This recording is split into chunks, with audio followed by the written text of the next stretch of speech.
Big Sills. Start of week 7 tonight. Looking forward to it. A very interesting ball game tonight as well. Jags and Saints, who are they? What team is going to pull ahead to where we start thinking that you're truly a contender, or are you a pretender? You know, we're getting to the part of the season now where it's not early in the year anymore when we're talking about week 7, right? We're in that part of the season now where we're doing this. All right. Some teams have to start separating themselves.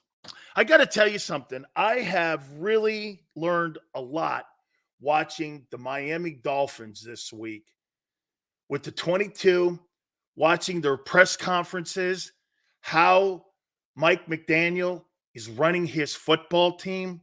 And I'll tell you something, you really see a contrast between the Philadelphia Eagles and the Miami Dolphins and their approach and their philosophy, how they look at things. And I got to say this to you about Mike McDaniel. You know what? Tony and I talk about this all the time. I am no longer ever going to say this, that, hey, can you imagine Patrick Mahomes in the Philadelphia Eagles system? Mike McDaniel shut down a reporter for asking that. He just shut him down. The reporter, and I'm paraphrasing here, said this. He goes, you know, there's a lot of people out there that believe that with your system, any quarterback could come down to Miami and run that system as efficiently and as effectively as Tagovailoa is. And Mike was asked, the head coach of the Dolphins, to expand on that. You know what he said? Who gives a fuck? Who cares? I've coached a long time. I'm paraphrasing what he said. I've coached a lot of players, and I've never seen what these players here are doing with the things I've done other places. I've never seen it. You know, we have special players here. This is a team. It's about coordinating. Put them in the proper position and let Tyreek and Waddle and all these other great players perform. I'm only as good as the dudes that we have in our roster and in our huddle. Who cares? Who gives an F? And I love that. And I will never do that again because he's right. You think Belichick is any lesser of a coach today than he was then? Of course not. He's got lesser players.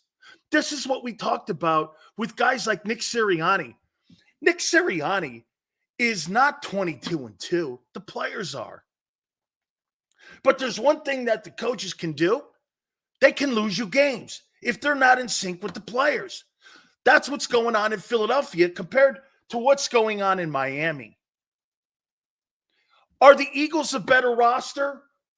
All around 53? Probably so, because I think they got more talented people on defense in Philly than they do in Miami. Chubb's a good player. Ramsey's still injured, and I know he's practicing now, but he's not going to be ready for Sunday night's game.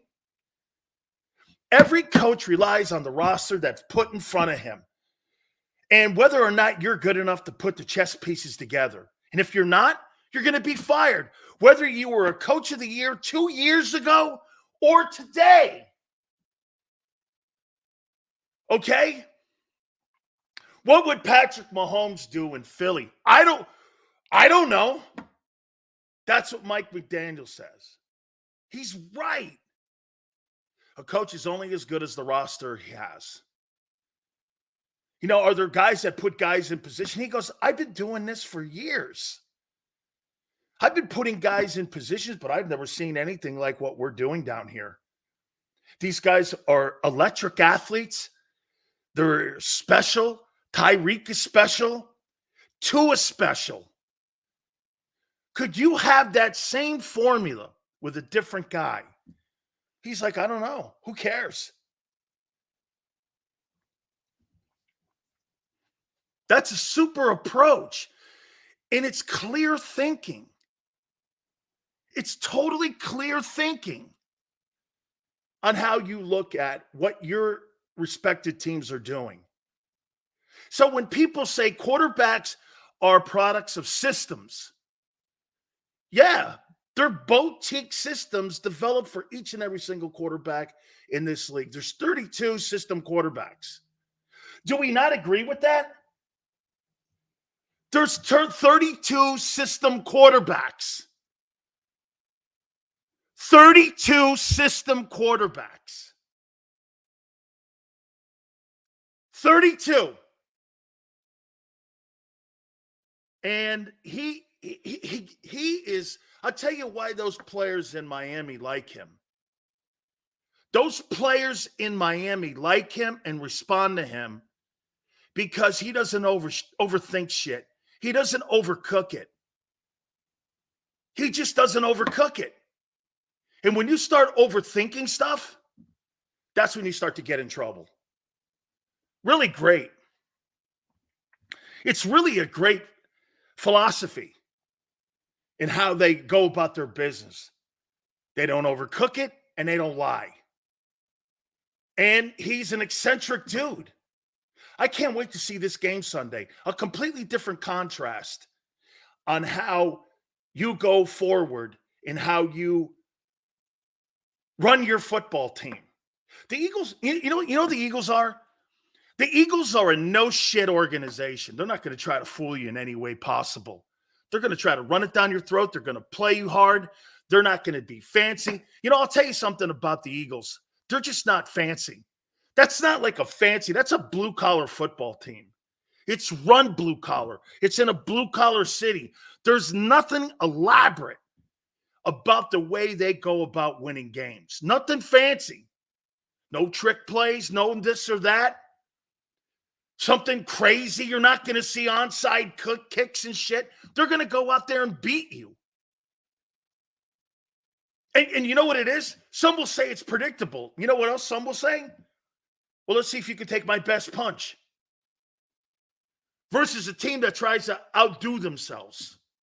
I think Buffalo falls into that category sometimes. Okay? I like it, man. Going to get into the topics here in a minute. And we're going to dive deep into, as we get closer to this Dolphin game, what's happened to the identity of the Philadelphia Eagles. But for the record, the Dallas Cowboys have reached out to Ran Carthon, the general manager of the Titans, and asking what the possibilities of Derrick Henry's availability are. I don't know any more than that. But the Cowboys have reached out to Ran Carthon. And Rand's the brand new general manager of the Titans. And they're not actively trying to move Derrick, but they are taking calls. They are taking calls, okay? So, yeah. Interesting. Because they need help for Dak. If they're going to get this, what's the one thing that separates the Dallas Cowboys from the Eagles and the 49ers? They don't really have physical ball players on their team. Derrick Henry makes you physical and puts you in a conversation with those other two. You bring in Derrick Henry and you bring that player in, guess what? You're now a ball player when it comes to being one of the bullies. I would hate to see Derrick Henry land in Dallas because that would transform that offense. That would give them the punch. They're lacking the punch that San Francisco and Philly has. Talking with some of the Cowboy guys this morning and Michael Irvin. Again, I don't know how, on a scale of 1 to 10, I think it's a 6. Mike thinks it's maybe an 8. That would put them in the conversation. Okay? That would put him in a conversation for being a tough guy. All right. Hey, listen. Thank you, Quan, for reminding me. Do me a favor, guys. please do me a favor as we get into the week here and as we're getting closer to Friday here. Today and tomorrow will be the last opportunities for you guys to qualify for our Hooters gift certificates. By the way, Gary McCulley, the president of operations, is going to be with us at 4:30. We're also going to have Howard Balzer with us from Sirius XM and also Talk of Fame Network at 5:30. The segment with Tone at 3:30. We'll have him, but we're going to put up a code word for the next 4 hours. All you do is email us at dansilioshow@gmail.com. We are going to give you an opportunity to win yourself some gift certificates, and we will name the winners on Monday, and we'll let you know again if you are those winners. That'll be on a football Monday. By the way, we're getting closer to an appearance when it comes to being in town, and it looks like it could be Cowboy Week. Okay? So how about that? Big Sills in town in Philly for Cowboy Week. How you doing? Big Sills in town for Cowboy Week. Woo! Dude, that play. Hey, I get this. If those two teams remain with the records they have, that game will be one of the most anticipated games of the entire year. And you're talking 35 million people will clearly watch that football game. Okay? Hey, man. What a foot. If you know what? I should be doing this. Says you got to be rooting for the Eagles and the Cowboys to win and keep winning until they get to that Sunday game. Yeah. Okay. Maybe, hey, content.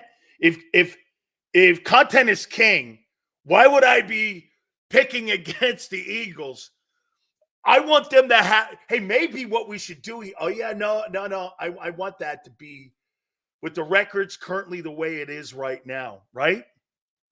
Wow, would that be great, man? So, all right.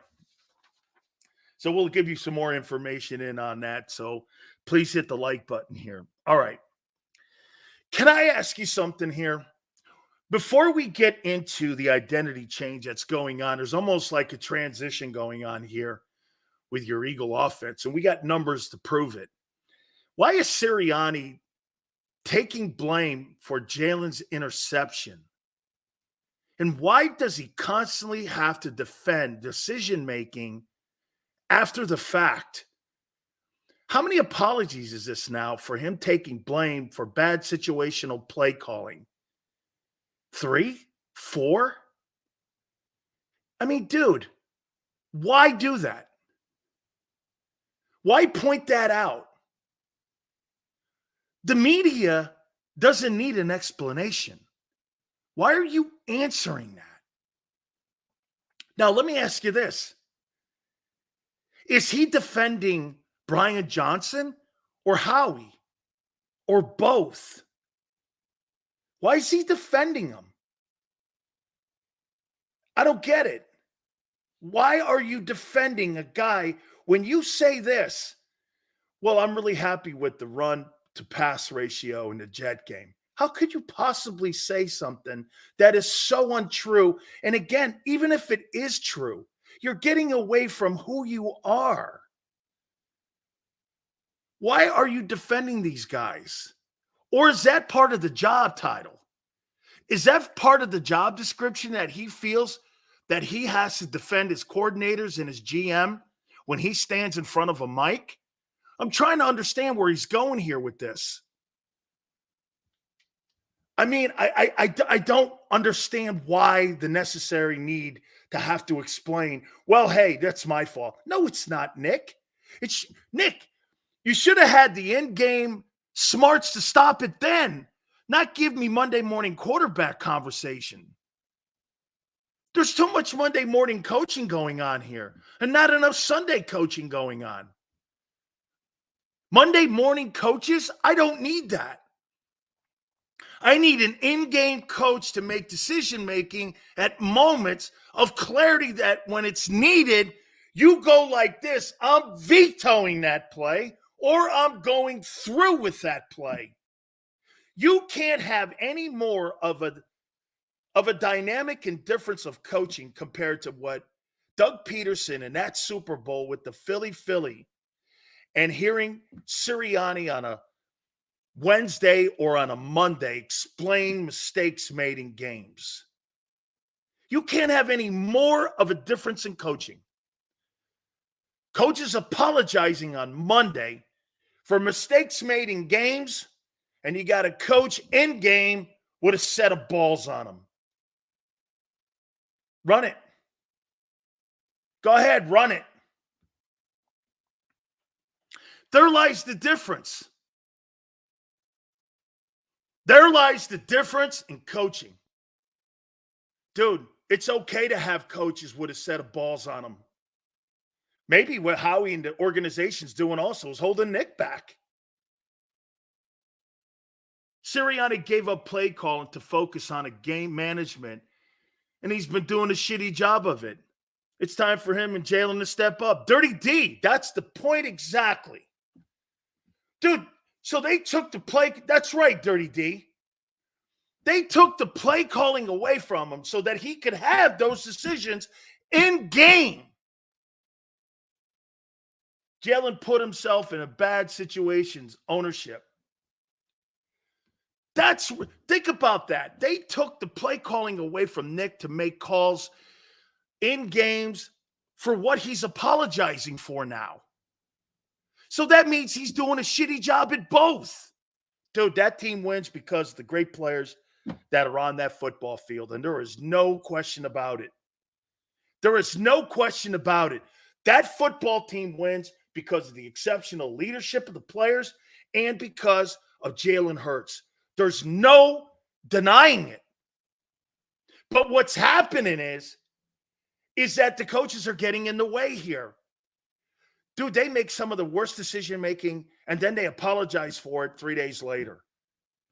Doug Peterson ain't doing any of that shit. That's not happening. That's not happening. Dude, you got to have better. You got to have a set of balls on you. That's my takeaway from those apologies. I don't need your apology on a Wednesday, Nick. I need your decision in the game on Sunday. That's exactly what I'm talking about. Look, I think he's a good dude. Personally, I don't know him from a can of paint, and I'm never going to make it personal. But dude, when you're, it's my fault. You know what he said too? The play design. Well, if you knew the play design was going to hurt Jack Driscoll on pass protection, you still went ahead and had the play called anyway. Did you fundamentally think the play out? No. Apologize Wednesday. That's inexperience. You mean to tell me you don't have a grasp on the protection and the personnel you have on the field for a critical time in the game when you have the lead on the road, knowing you're playing against the 32nd worst passing offense in the league, and you don't have a fundamental idea who's in the game, who's been hurt, what the pass protection is, where the ball's going to, and who you're trying to get the ball to? You're not an offensive coordinator, and you're not a decision maker. Tell me I'm wrong. And then we get an apology on Wednesday. Dude.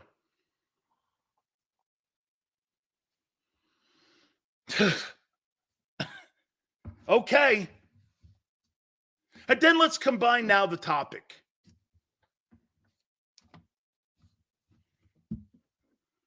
Here's proof that you want to change who you are. Here's your trends going into week 7. And I'm sure some of you will say, well, it's early.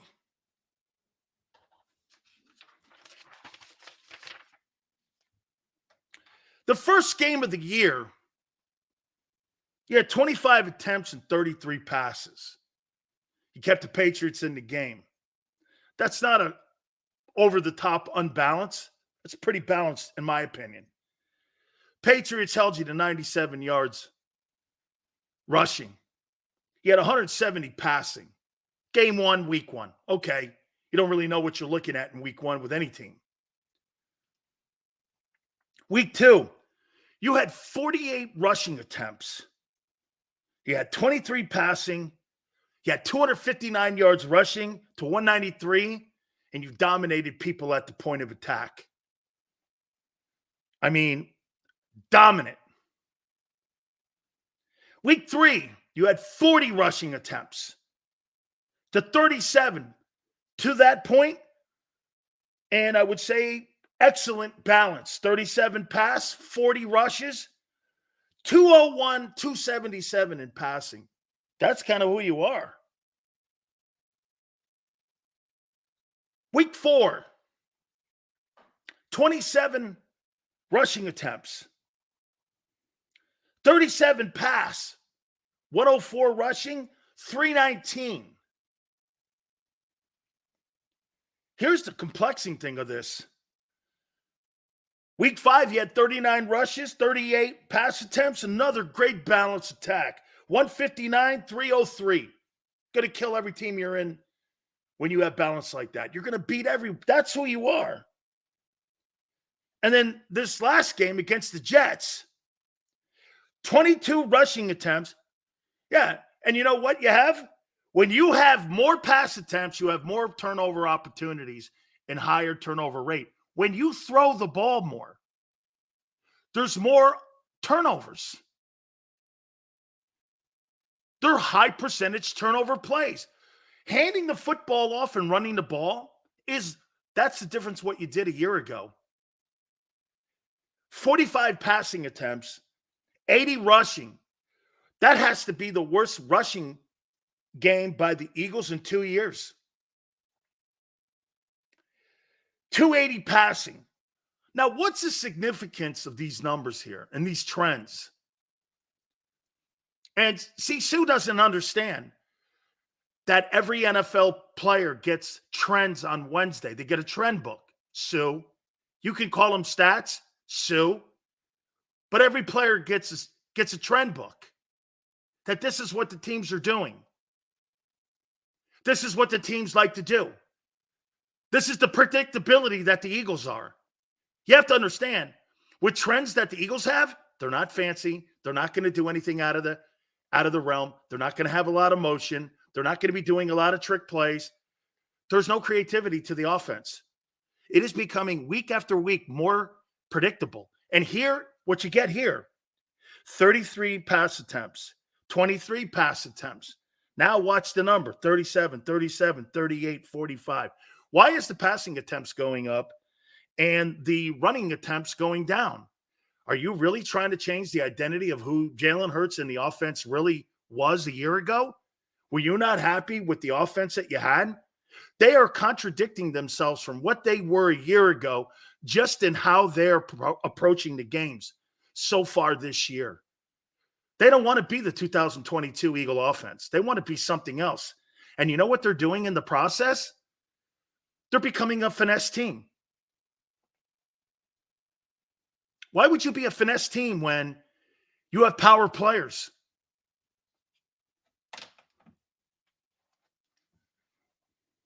I mean, why do you want to throw the ball more? That's not his top skill set. His top skill set is dual threat. He's not a pocket passer. Evident the turnovers. Okay, I mean, in every game since the Super Bowl, he's turned the ball over.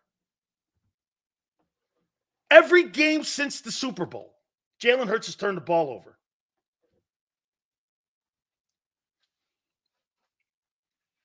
Tone says this, at this point, the offensive staff is hiding behind the talent of this roster. They have done nothing to elevate the talent they have. Totally true, except one guy. The talent has elevated the coaches. Steichen was the smartest man in the room last year. We see that now. He was. You know why? Put a play out there for Hurts and said, do what you do. Remember what some of the comments were last year with the offense? Hey, if Jalen thinks he has to run, run. If Jalen doesn't think to run, don't run. Now, hey, slide, get down safe.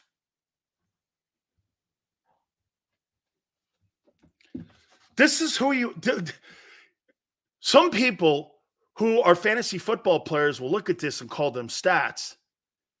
This is your behavior. If I walk a mile every day, or I walk 2 miles every day, that's a predictable thing on a trend that I do every day of my life. It's called a routine. The Eagles are becoming routine. That's why defenses are catching up to them. That's why when you watch, I'll tell you something, like I said, when you watch the Dolphins prepare for a game and you watch the Eagles prepare for a game, dude, easiest game plan you could ever have. You just don't, hey, here's the Tone's point. It's so difficult to put a defensive game plan against the Dolphins because of the talent and because of the coach. But as an overall team, it's not that hard, difficult to really game plan against their defense. I think it's a work in progress still. So as a roster, the Eagles are still better. So what does that mean? Well, the coaches are keeping them in every ball game. And I'm talking about every team that you play. They're keeping these guys in it. They don't know what they're doing. Desai does. I always have to go back to that. Desai does.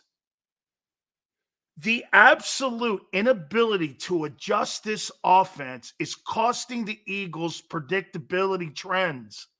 Some of you don't understand that. You know what? I'm going to dig out a trend book for tomorrow's show, and I'm going to show you exactly what Sue doesn't understand or some of you guys don't understand. Do you understand what a trend book is? A trend book is what a team likes to do on 1st and 10. They'll go like this. They'll run the ball. And hey, by the way, once again, you're struggling on 1st down. Like you did in 21. You're struggling on 1st down. The problem that you have is this is what they'll do. They'll come at you and do this. This is what this team likes to do on 1st and 10. They like to throw the ball to the slot. They like to, and by the way, there's no crossing routes whatsoever on that offense. Man, I'll tell you, I'm serious. When you watch the Dolphins put a game plan together and you watch the Eagles put a game plan together, it is like watching high school and the Dolphins. There's no creativity. If you keep doing the same things over and over and over again, don't you think somebody's going to duck? Last year, nobody could duck. This year, they're ducking. They're not going to throw it here. That's what teams are saying about the Eagles. They're not going to run a counter tray here. It's not what they do. You know, you look at what you're becoming. The Eagles want to throw the ball more because they paid the guy $50 million. That's not a philosophy. That's wishful thinking.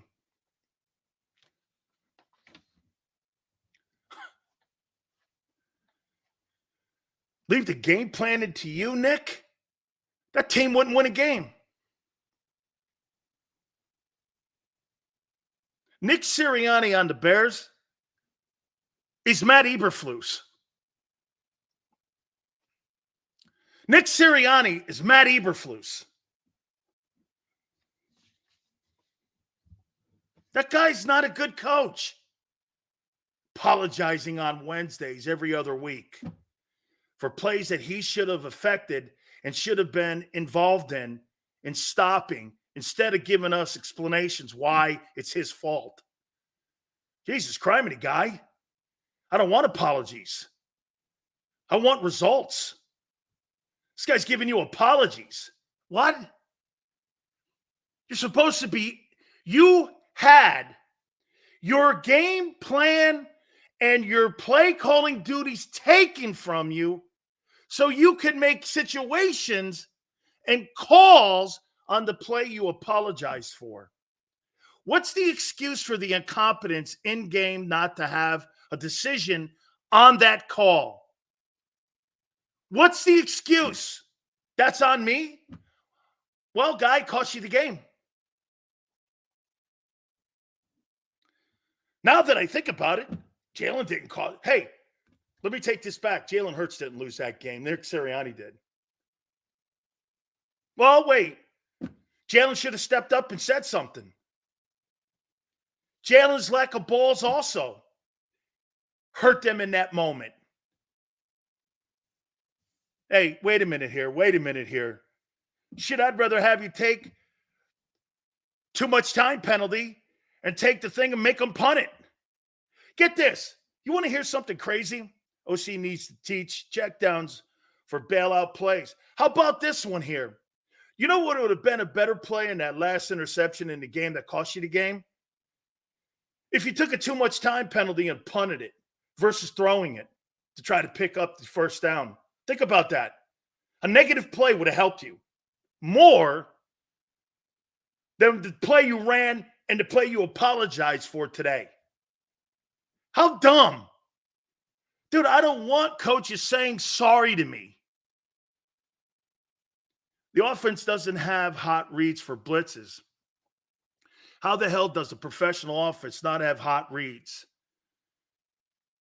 Get to watch my two Super Bowl favorites Sunday, Miami versus Philadelphia.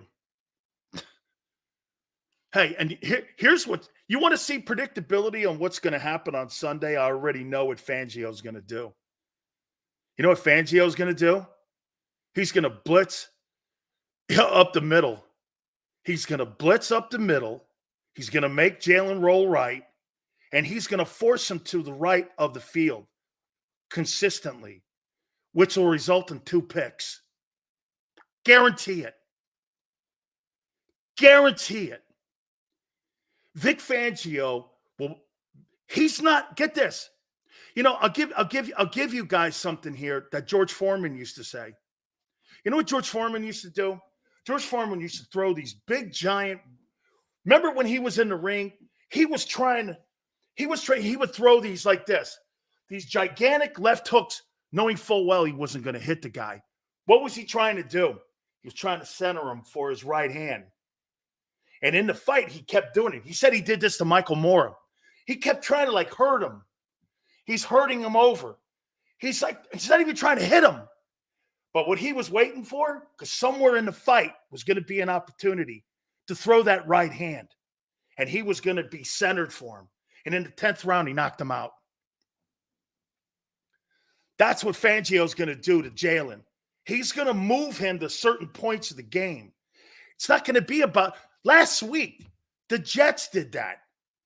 They had 2 sacks. I felt like they had 22 sacks. But they were making Hurts move off his point, making him roll like he did in 21. Guess what they did? Robert Saleh was brilliant. Now you go back and you think about what he did. He made Hurts revert back to a lot of his tendencies that he had in 21 in that game on Sunday. Fangio knows that. Don't you think being around that organization, Vic Fangio knows he knows exactly how to defend and how to get to Hurts. Now, on the other end, Hurts is going against a Fangio-style defense every day. That's going to be a really cool dynamic to watch. Okay? Because he sees that thing every day in practice. Telling you, who's got the advantage? Well, with the coaches that you have, besides Desai, check Mike McDaniel. The quarterback school on YouTube analyzed for 40 minutes quarterback play and play calling for week 6. Didn't look good for BJ or Hurts. Basic concepts not being used. Correct. Run a freaking crossing pattern. Move those guys around. They're so basic that you can really see the plays coming. You can be a guy who can predict the next play on the Eagle offense now. And it's getting worse every week. It's getting worse every week. And the only reason that the Eagles are doing really well is because the players are so good. You haven't played against a roster yet that's equal to you. Thank God. And you've lost to a team that's got a lesser roster than you. That is, again, you see, people are going to do this. Well, we're 5-1 to 22-2. You're not looking at overall, this is not about 6 games. This is about what you're trending to January. How you're looking as you get to, we're looking at this on how you're going to look in January. Are you getting better or worse? I don't think you're getting better. I think you're making more fundamental mistakes and you're getting more empty calorie stats. Why are teams still in games with you every week? Why is every team still in games with you? I'll tell you what, this has been an absolutely sensational year for defenses because these guys have gotten just as smart as the coordinators that are on the other side of the ball. I've never seen anything like it. And if I know this, the NFL will do some things to change the rules because they can't have the defenses catching up with the offense. But it's happened. Scoring's down, red zone scoring's down. These guys are understanding how to do it now. And you know what's thing about Jonathan Gannon? I got to give you something here. This zone coverage thing and keeping everything underneath because teams don't have full teams and a quarterback will make a mistake in the game if you're not doing things correctly and fundamentally right. Somebody will throw a pick in the game. And that's usually, that's usually the difference in a ball game is a pick. 1 turnover. Just so happened for the Eagles, 4 turnovers. It took 4 turnovers for the Jets to have to hold you off and beat you.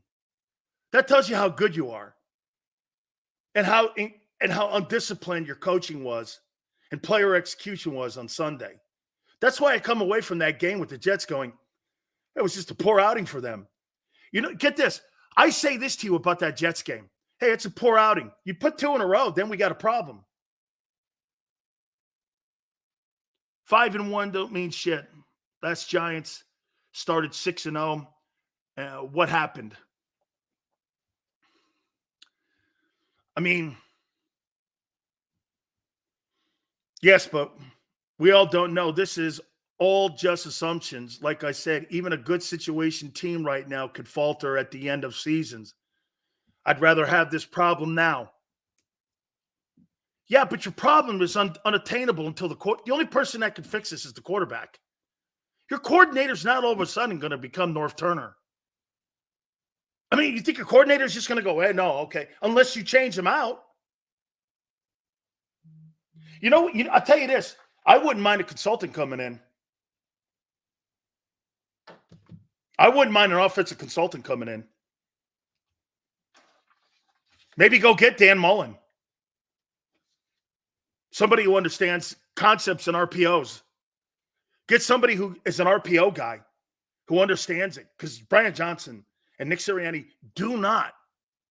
Got to hand it to Steichen, man. Him and Jeff Stoutland were the best coaches in your offensive coaching staff last year, and it is no doubt about it. No doubt about it. No doubt about it.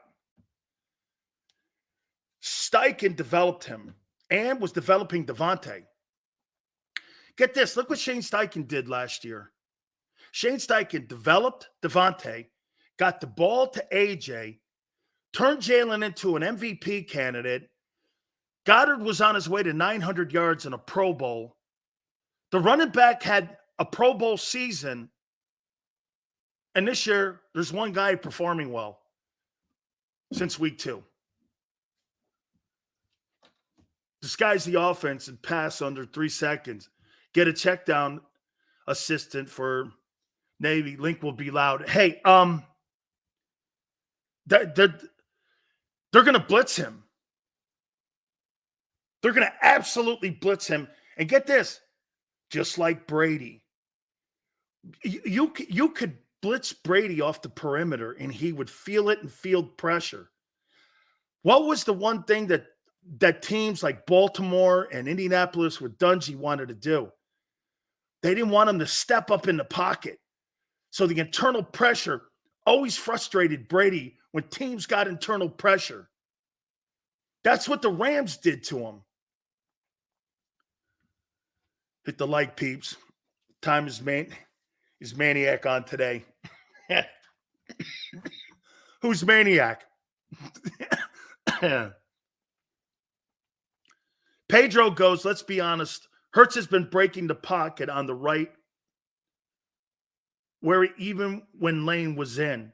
So add that with the inevitable pass or rush that's coming. Jalen will throw some picks. Hopefully it doesn't cost him. Run the ball, man.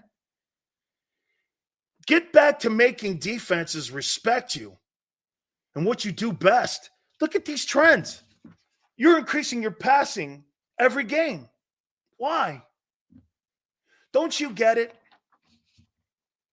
And maybe I misled you when it came to Jalen throwing 4,000 yards. Because at the end of the day, Jalen throwing for 4,000 yards will cost you a Super Bowl. If Jalen throws for 4,300 yards, you're not winning. That's not who he is. And your zest to have him be a 4,300-yard passer, what does that lead to? Where he is right now, 7 picks, 7 touchdowns, 8 turnovers.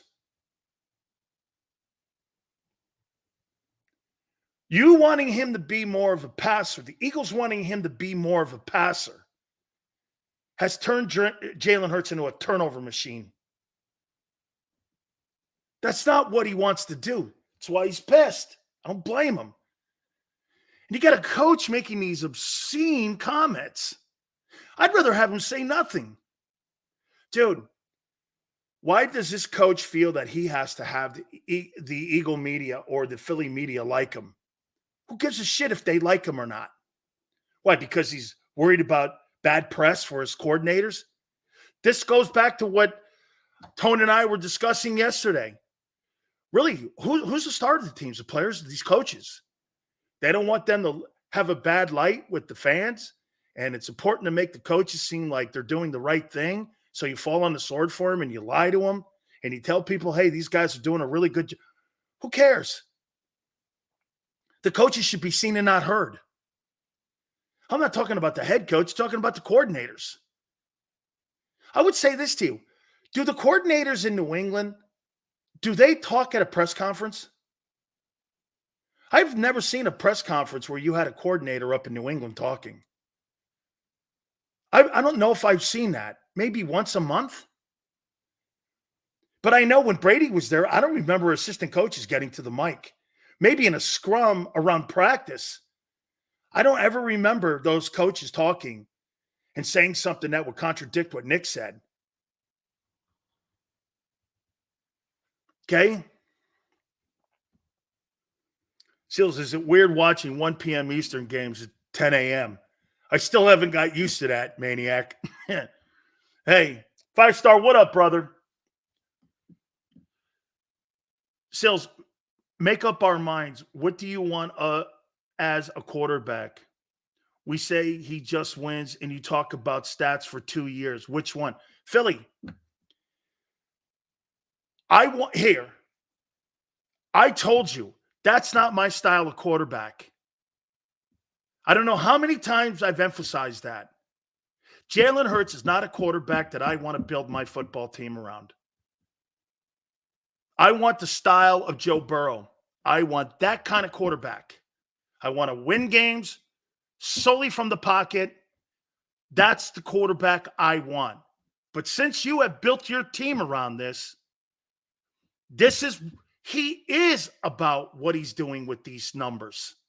When you see passing numbers and passing attempts go up, and you're taking away from the other dimension of what he does, it does matter. Whether Brady runs less or Manning runs less or Burrow runs less means totally nothing to an outcome of a game. But with Jalen, it does. Because that's who he is. And the Eagles are trying to get away from what he's not. You're telling me, make your mind up. Well, hey, Philly management and coaches, make your mind up. What do you want the kid to do? You paid him $50 million, and now you're afraid he's going to get hurt doing what he does. You see what they've done? They've contradicted themselves. There's the point. The Philadelphia Eagles have contradicted themselves when they paid him. They're trying to make him into a passer by taking away his skill set. They think he's someone else, and he's not. Hey, get this. You look at his numbers and you go, it's not the numbers, it's the turnovers. Well, Sills, all those turnovers aren't. Of course they're not. Because your style of play that you're taking from him, putting him into now, is causing him tip passes, fumbles. He's turned the ball over in every single freaking game since the Super Bowl third quarter. That's not made up.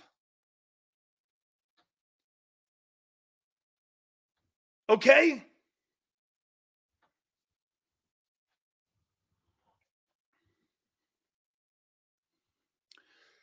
Sills, I'm serious. I believe this is coming from the front office. Of course it is.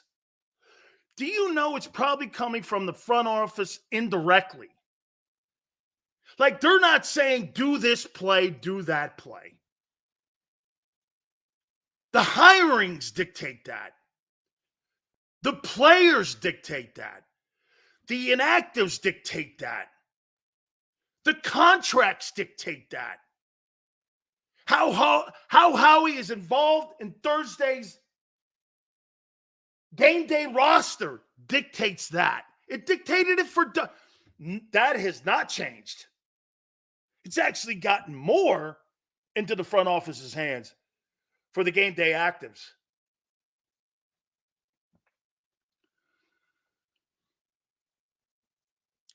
Look at LJ going over the other end. He goes like this. We get it. The Eagles blow, fire Howie, fire Nick, season done. 215. Today is my birthday. I won a Sills and an NFL boot. 215. Happy birthday to you, my friend. Okay? Happy birthday.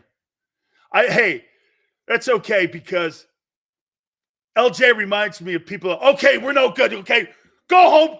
Throw everything in the garbage. It's no good. That's not what we're saying, ding dong. Relax, ding dong. Holy Maran. Hey, that's it. We're no good. Nobody's saying that. Nobody's saying you're not one of the two teams in the NFC that are the best rosters in the sport. Who said that? Holy cow. LJ, you are a ding-dong.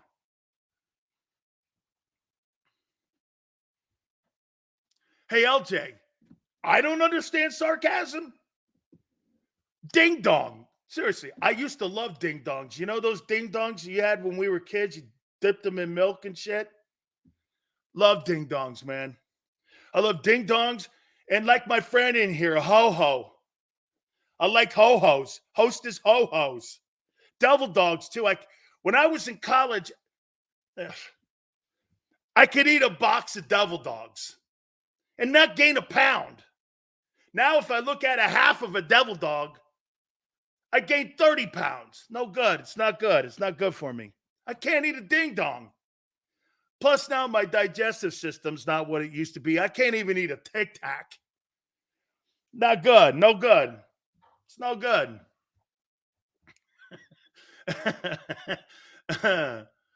What we're saying is this team is playing below their potential. I don't care what stat they pull out of their asses. This team does not flow like they used to.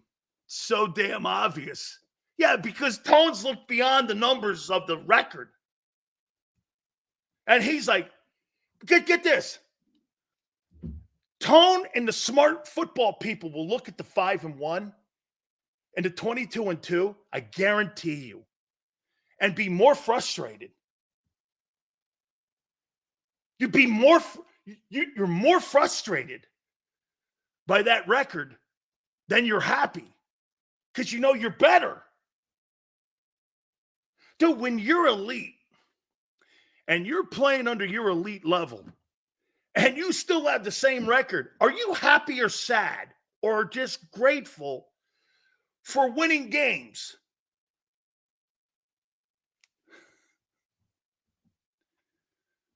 Got to think like Jason Kelsey. Sills ain't saying the team or the roster sucks. He's saying they need to go to their strengths. We're playing below our potential. We could be much better. Coaching needs to address it. Yeah, but Q. So do you think that Nick Sirianni, Q, help me on this.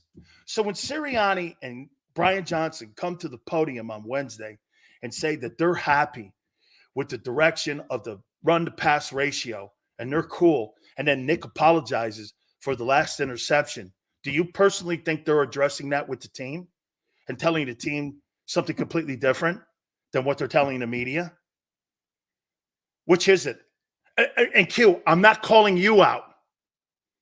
But what I'm saying, so are they telling the team something completely different than they're telling the media? It wouldn't be underneath anything that the Eagle media PR part wouldn't do. I know the guy that runs the place. That wouldn't be anything undermining that he would do. So, I mean, so when you say that, Q, that they have to address it, they haven't. You want to hear this? The Eagles haven't addressed what's happening to their offense with the players yet. It's evident in the conversation that Nick has with you and the media every Wednesday. They think they're doing a good job. They think they're on track to win a Super Bowl with what they're doing. Get this. The Jets loss is so ugly because if you played that team 10 times, you would beat them 10 times. But with that staff, you'd beat them 7 times. With Doug, you'd beat them 10 out of 10. Even on a bad day.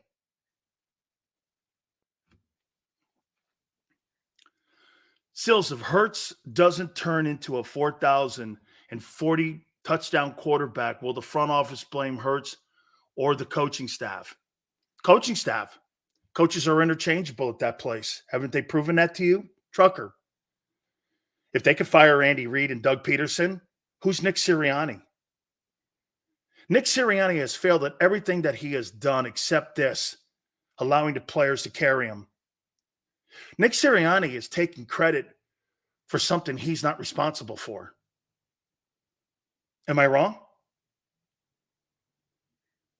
He's taking credit for shit he's not responsible for. He's benefiting from Jason Kelsey and Jalen Hurts. He's Matt Eberflus. I'll say it again to you. So he wasn't a good play caller. He's apologizing for in-game adjustment and in-game decision-making. What's his job? Wait a minute. Eagle fan. Okay, JM, I'm wrong. So they took play calling away. Wait a minute. Let's do this. Did they take play calling away from him? Yes or no? Did they take play calling away from him? Have they taken play calling away from him when he was 2-5 and the thing was going nowhere? Did they take Shane Steichen? Shane Steichen said that. Maybe you should give it up. Okay?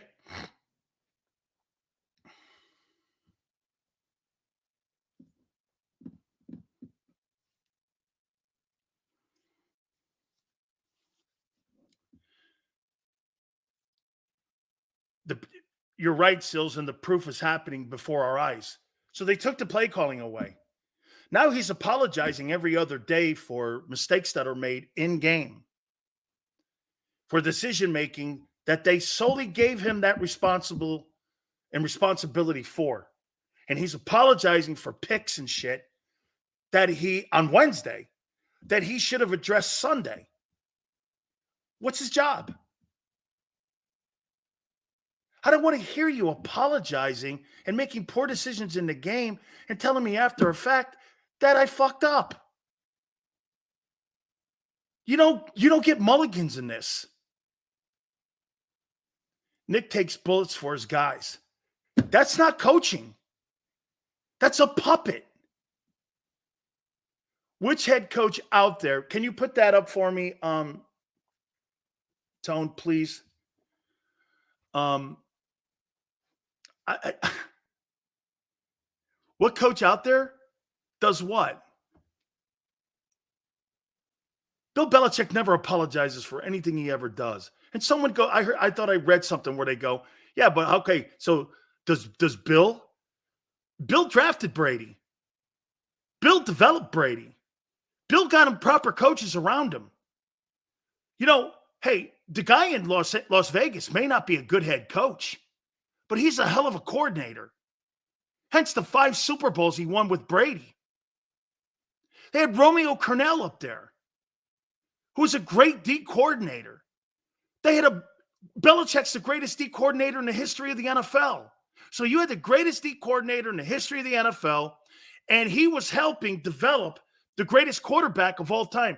Do you think there's any coincidence that Bill Belichick coached the greatest defensive player of all time and the greatest offensive player of all time? Do you think there's any coincidence to that? Or is that just, hey, it just fell in his lap?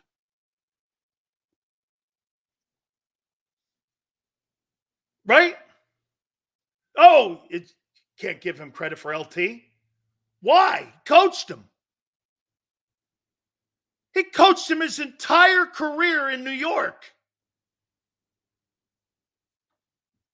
He was brought in by Ray Perkins, my coach, not by Parcells.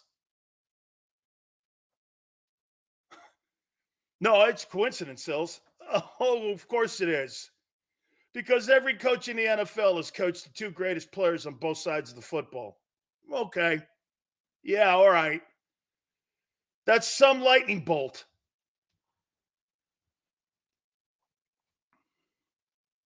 Holy cow. Brady had great coaching around him. Jalen Hurts, I would say this is probably the worst coaching staff around him in his entire college and pro career.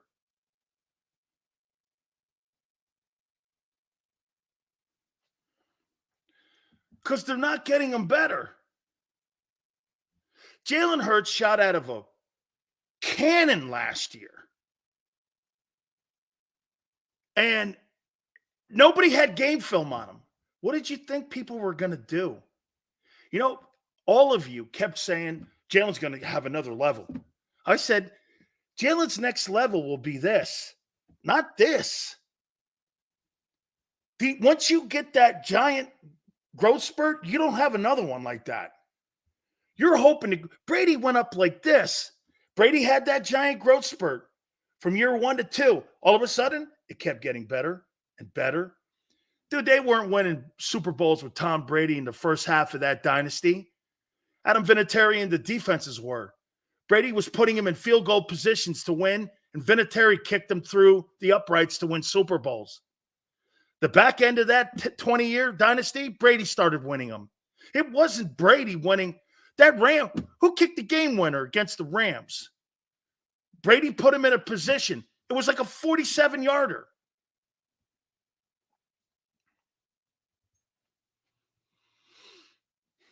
I mean, it's incredible.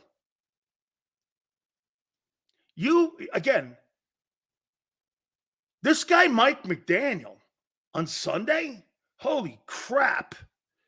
He is something else to behold. When you look at the Eagle, I mean it, man. It's like they drew these plays up on a chalkboard. There's nothing creative to them. You know what?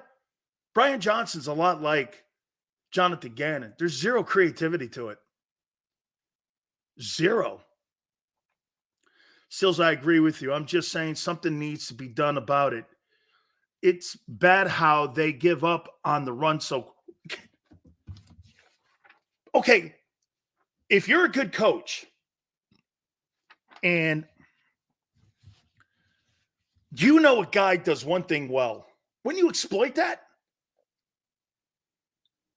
Instead of trying to manage that, I want to exploit Jalen Hurts.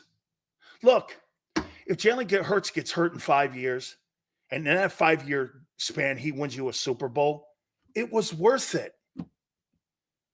And then we'll all say, what could have been? What could have been if he played long? Who gives a shit about that? He's going to be financially wealthy beyond generations, and he would have brought the city of Philly another Super Bowl. What do you care if it's in the next 5 years or 3 years or trying to preserve him for 10 years? What is he, a jar of pickles?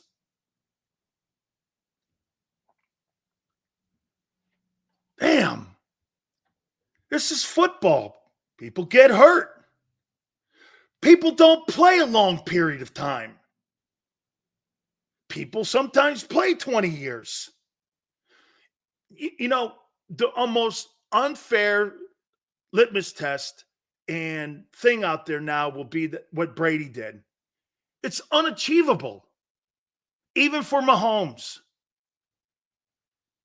Miami's offense is a concept of quick slants and flat by a tight end. If you can play press man to man, they hit that flat for 7 yards. You play zone, they toss it to Hill on the run with motion and gain momentum. Christopher, and then they do those jet sweeps and they do those counter trays and they do those tosses. It really, man, and every single guy that's in the formation gets a pass play that helps them become wide open. Okay?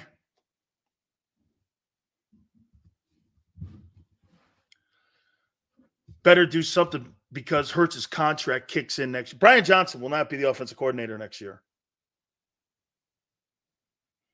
Me, I might get a college guy in there. Guy knows RPOs. Why not?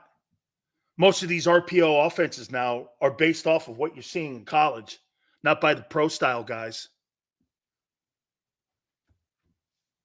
I want something that's more conducive to what that guy's skill set is. Dude, look at how good Anthony Richardson was looking before he got hurt. Shane knows how to coach RPO. You need to find a guy like that. You know, Howie tried to replace all the pieces on the chessboard this offseason because of all the guys that he lost, right? He wasn't able to get this. Remember what we said, who was going to be the biggest loss this year? Was it going to be Hardgrave, Gardner Johnson? It's Steichen.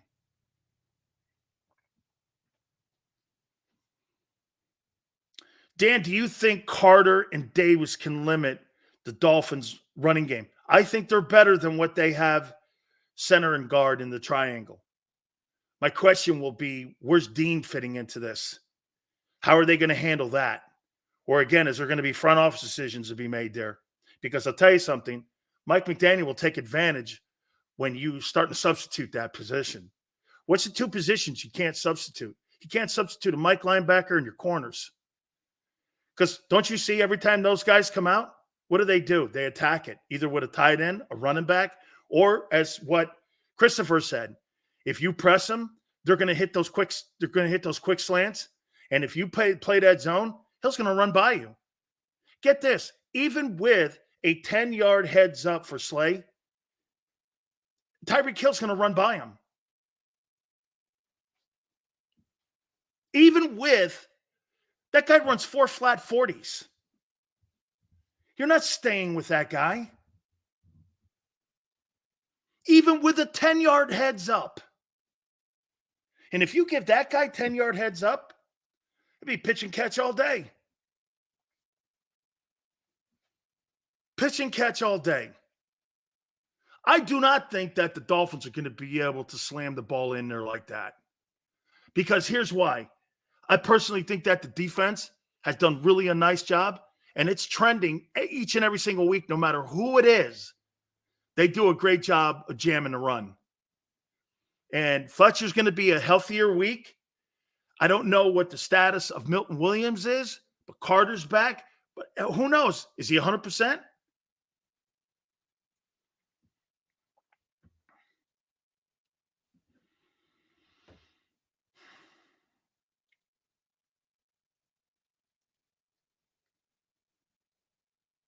Great news, Lane Johnson and Devontae Smith at practice today. It is? Will they be effective? It is. Totally is. Will they be effective? Hey, by the way, I got to say this to you about Julio Jones. He seems motivated. He seems motivated.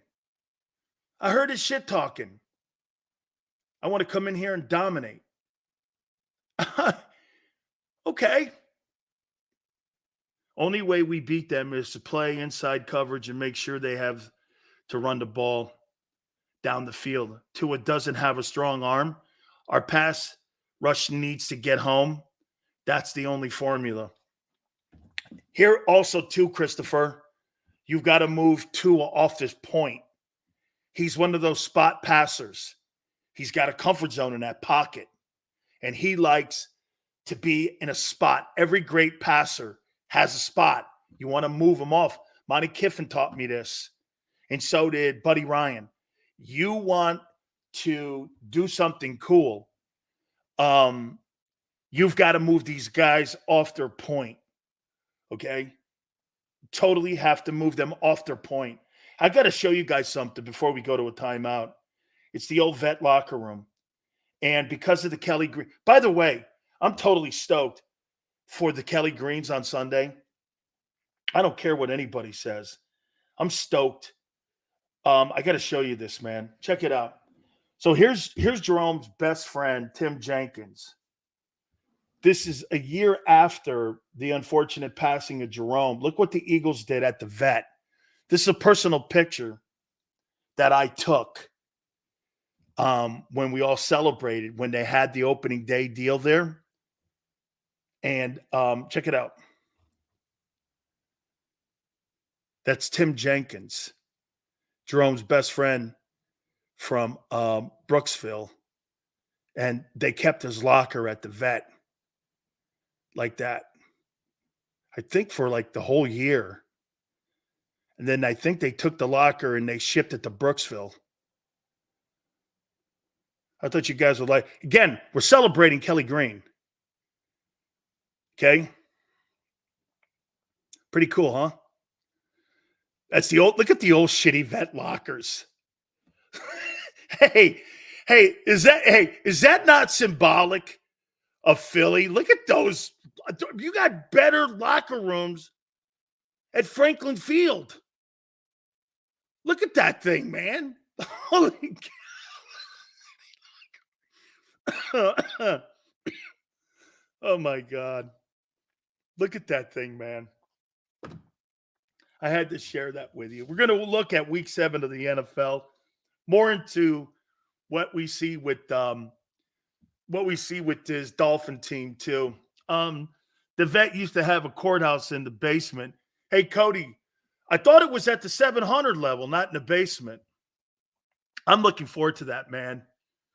Yes, Sills, if you email it to Tony, he could put it up on the screen and StreamYard it. I've been to Brooksville, Sills, went down to the Players Club. Cool. Very cool, man. Very cool. Very cool. Hey, Hollywood. That's why you had a lot of cats at the vet. Okay? Oh, Sills had better lockers in upper middle class private high school. Look at you. Look at him trying to turn me into like Daniel Sileo instead of Dan. That's Daniel Sileo because he went to a Catholic private school. I did go to one. Kicked the shit out of everybody, too. We had 33 guys on the team. We're going against these schools with 3,000. This school here, I represent this school now, Stanford High, because Catholic High got closed. And so, this is where Gary Cobb went. Gary Cobb went to Stanford High School. Yeah, okay. We'll take a look at that. Hey, folks, don't forget our good friends at Hooters. My friend Gary McCulley, the president of all 7 of the locations, is going to join us at 4:30 also as they get ready for Thursday night and a big game on Sunday with the Eagles and the Dolphins, and NFL Saturday or Sunday and college football on Saturday. Great place for you to go. 40th anniversary. They just had the party the other day.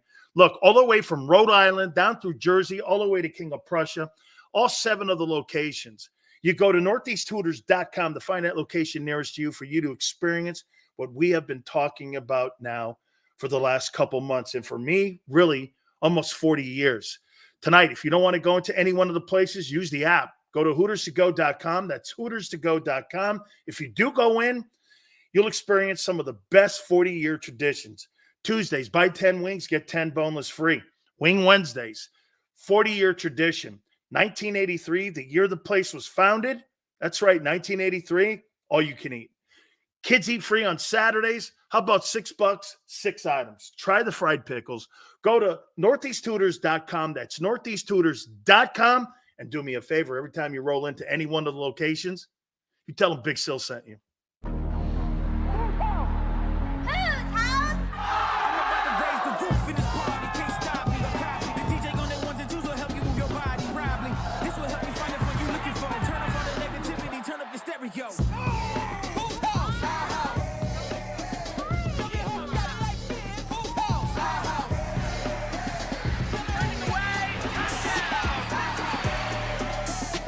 Football and Hooters, the perfect pair.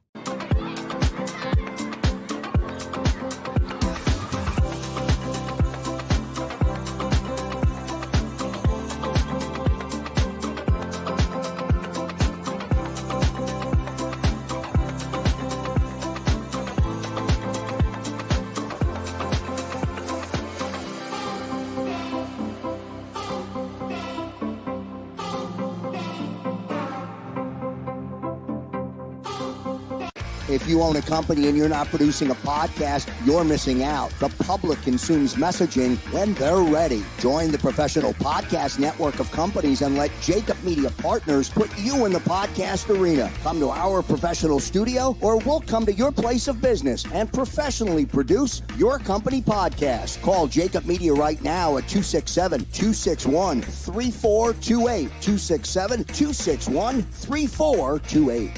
My name is Dr. Bruce Grossinger, and I'm the medical director of Philadelphia PRP and Stem Cell Institute. I'm reaching out to those who suffer from spine and joint pain. We use treatment methods that require no surgery, no scalpel, no drugs. Running, walking, or whatever your desires are, Dr. Grossinger is where you need to come. You can benefit from the same PRP and stem cell treatment as Wilbert Montgomery. Call us now at 610-222-5675. Win and save this baseball season from Colony Pools and Power Washing, a local company serving Delaware, Delco, and Chester County since 1970. Are you tired of looking at your greenhouse? Is your roof, siding, deck stained green from algae and mold? Let the experts pressure wash your home and take the pressure off of you. Win with Colony Pools and Power Washing. Call them now at 302-762-2250. That's 302-762-2250.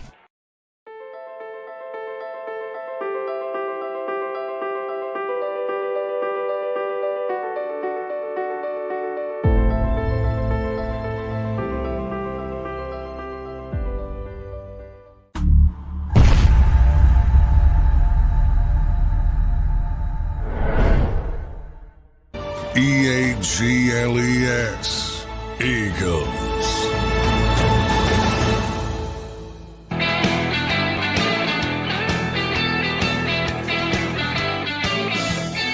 More cowboy insaneness here in a second here. My boy Tone will join us at the bottom of the hour for the segment. Gary McCulley, the president of Hooters Northeast, will join us. That'll be at 4:30. Our man from Sirius XM, Howard Balzer, will join us. Hall of Fame voter. On top of that, looks like Kyler Murray's going to play. We'll get his spin. He also does Talk of Fame Network. His spin on who the best team is in the NFC. And we'll get his comments. That'll be at 5:30 Eastern time. So Mike McCarthy and the Cowboys once again at it. And how do you not know who you are? You know, we criticize the Eagle coaches for not knowing what you are. I got to think that, is this becoming an epidemic? So he said this: I've never seen a guy in my life take more heat for being the quarterback of the Dallas Cowboys than Dak Prescott. It's unbelievable the type of scrutiny and the kind of pressure that he's under each and every single week. It's unfathomable on how he has to handle that. Boy, I'll tell you what, I have more respect for LeBron James every day I hear those idiots say those things in Dallas. How would you like to be LeBron James or Michael Jordan or Tiger? Don't you want to be those guys? Good night. You're making excuses for something that's a merit badge. My Lord. You should be embracing that.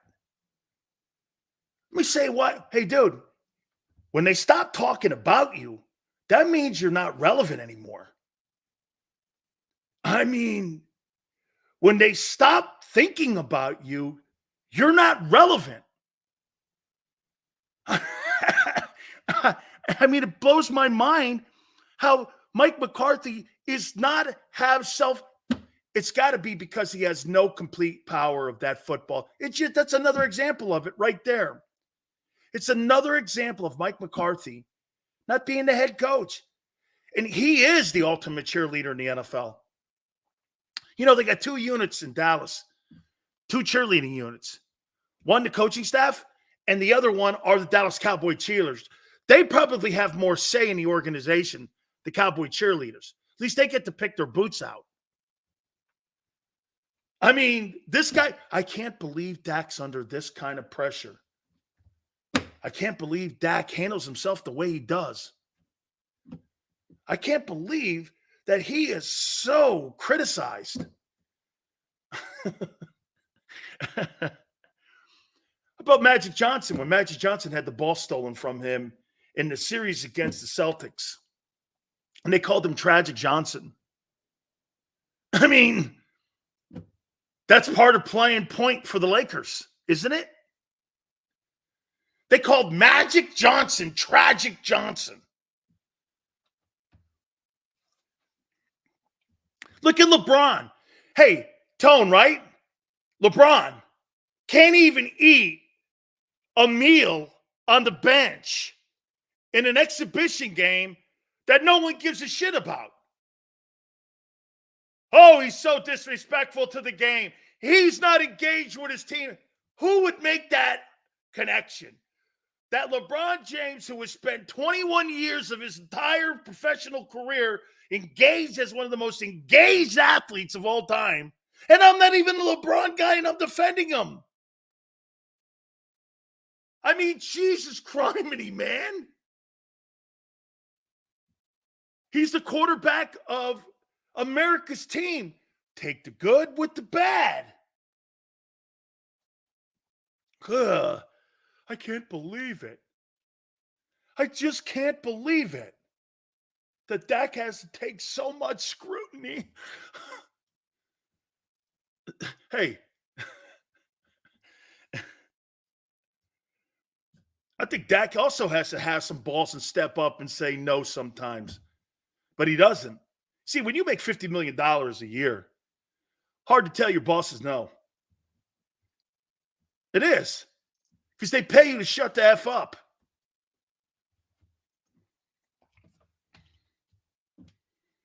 They do. They pay you to shut the F up. You're the highest paid guy, and you're paid to go along. You're basically paid to be a company guy. I think it's hurt a lot of the leadership. Have you ever seen, what's the last quarterback talking shit to his coach or an organization? Let me think. Aaron Rodgers. Oh, what happened to him? Well, he got shipped to the Jets. Does Mahomes talk shit to Reed or about the... Hey, did he ever step up and say that Chris Jones had to be paid? Or Travis Kelce, who's underpaid? I don't ever remember him going, hey, pay the man. I don't remember that. I must have missed that one. Have you ever seen these quarterbacks come to the defense of one of the guys not getting? How about this? Where was Patrick Mahomes defending Tyreek Hill in Kansas City when Hill wanted a new contract. Where was he? I didn't hear him. All I heard was his idiotic brother and his big mouth wife. That's all I ever hear out of Mahomes. It's really not Patrick. It's the fools around him. I didn't hear him saying, hey, Tyreek needs to be here. Right?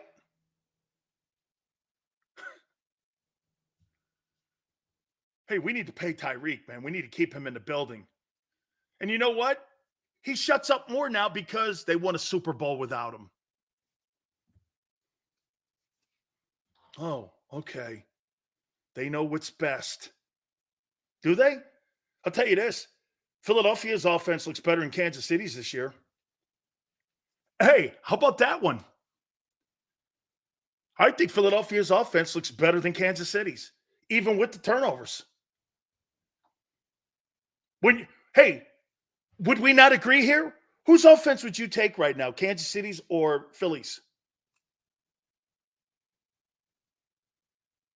Whose would you take?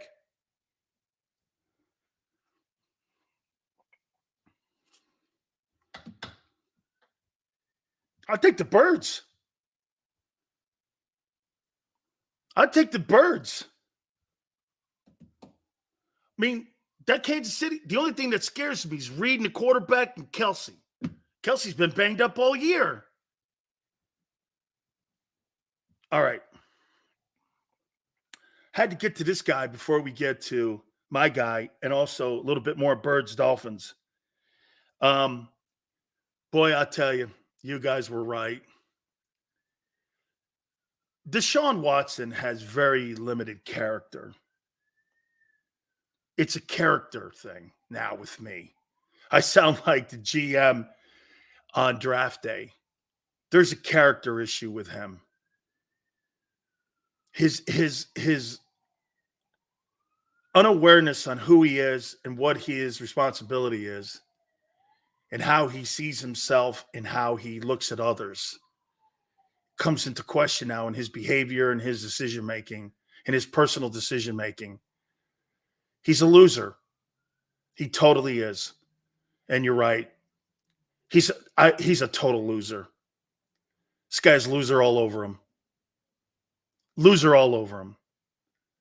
This guy's 99%. He's been cleared. And he goes, I'm throwing a little. And you know what the coaches and everyone are saying about him? Or what he says, actually. Well, I have no real true timetable on when I'll be back. I'm not sure yet. I'll let you know, and I'll let my teammates know. You sit in that Cleveland locker room, you must be doing this. You must be just doing, I'll let you know when I'm going to block for you next time you're in a game. I'll let you know when I have to go out there and they ask me to block for you, and you're sorry ass that I'm out there playing for you injured and hurt.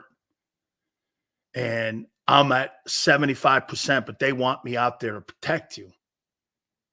And you're not going to play because you're 99.9%, but you're not feeling ready. That's bullshit, man. That's a bullshit mentality. That's a sad mentality. You're in the wrong sport, dude. Jimmy G's out on Sunday with a back injury. That's the cross you bear when you have Jimmy G on your team. He's a great winner. Availability. Jimmy G probably it probably was really close for him too. Okay? And then this guy here is cleared to play. That's got to be so frustrating as an organization that you went the extra mile for him and gave him the $230 million. And he won't go the extra mile. And you ate all that bad faith that you had to take for him. And he doesn't feel an obligation to pay goodwill back. I lost complete respect for this guy. I have no respect for Deshaun Watson. That's not a quarterback you want leading your – that's not a quarterback you want to pay $48 million to. Holy cow, man. I mean, dude, you're cleared. Get your ass out there. Get your ass out there. Why should an offensive lineman or a wide receiver go the extra mile for him when he won't for them? Oh, because he makes more money? Oh, so you think you're better than everyone on your team. Like Mike McDaniel said, you're in this thing together, man. Originally, the NFLPA, Static Watson, got a fully guaranteed contract. Little did they know he'd be the poster child for no fully guaranteed contracts. MJ, that's not only a great point, it's a spectacular point. You will never see a guaranteed fully contract ever again because of just him. He set that guaranteed contract conversation back 25 years. NFL owners had the NFL owners were in fear of that contract. Like if Deshaun Watson were to go out and win a Super Bowl, he puts every NFL owner on notice and would have been the poster child for why the NFL quarterbacks need fully guaranteed deals. Instead, he's the poster child on why you'll never see that ever again. I mean, yep, they're all collude.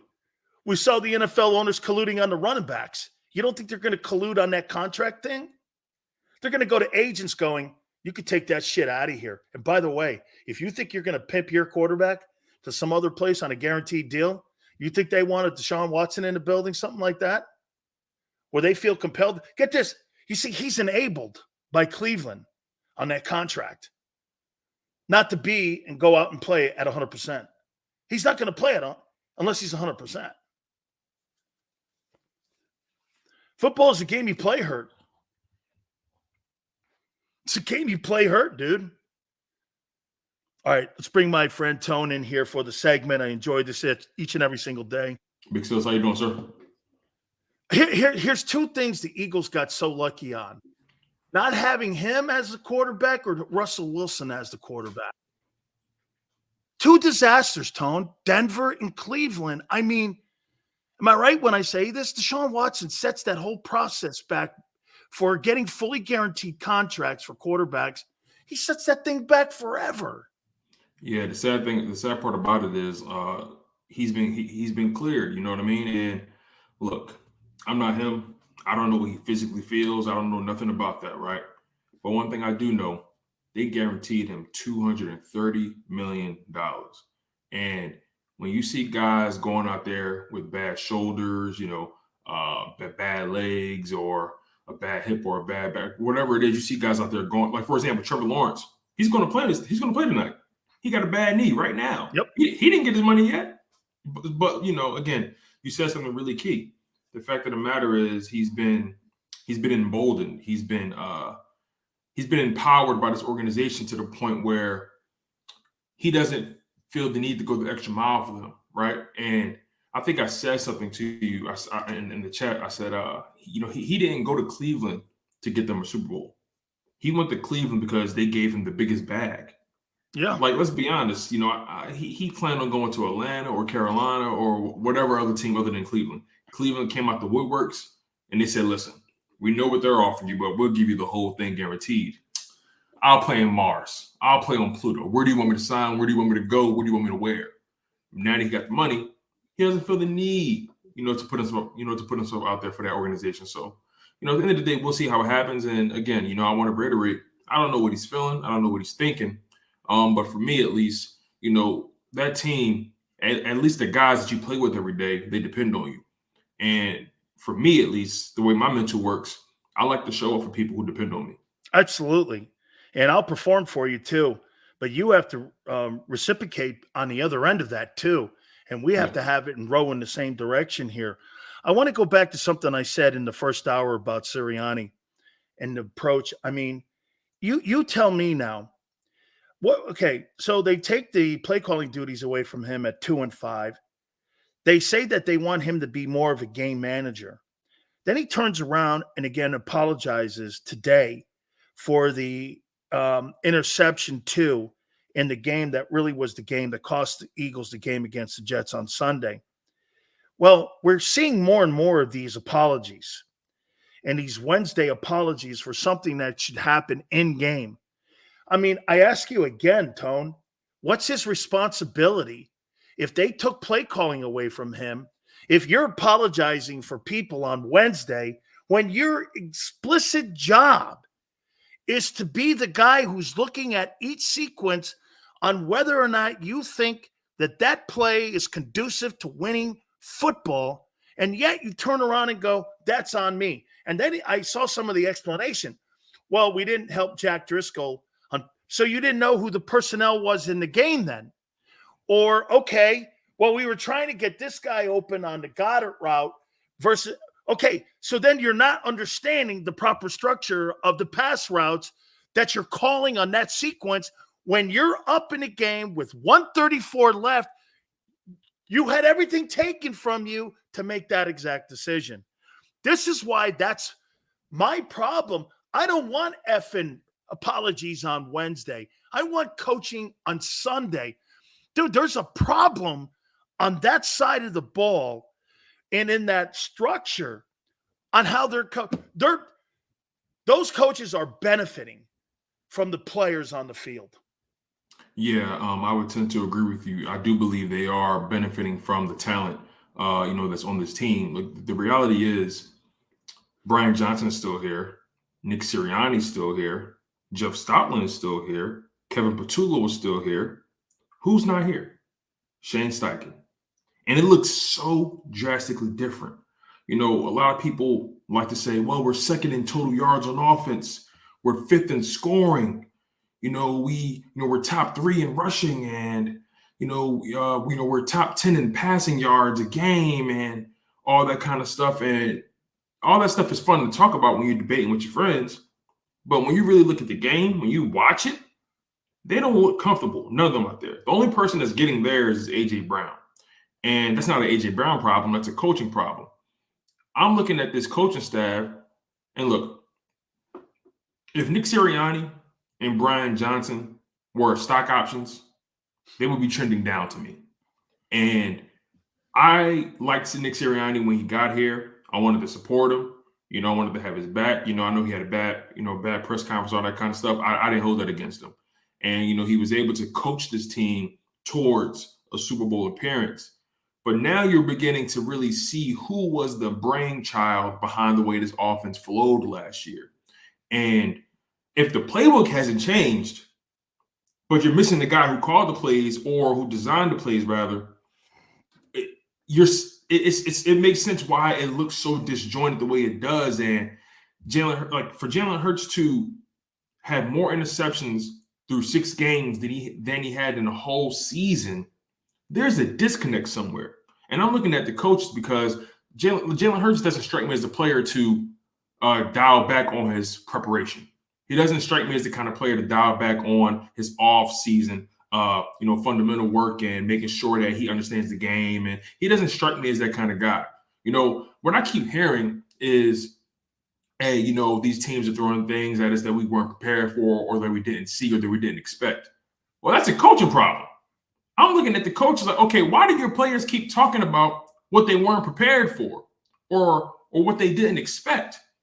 You should, as a coach, you have a responsibility to constantly innovate, constantly re-innovate what you do and continue to take it to another level and throw in wrinkle after wrinkle after wrinkle because teams are going to catch up, especially when you were one of the last 2 teams standing in that Super Bowl.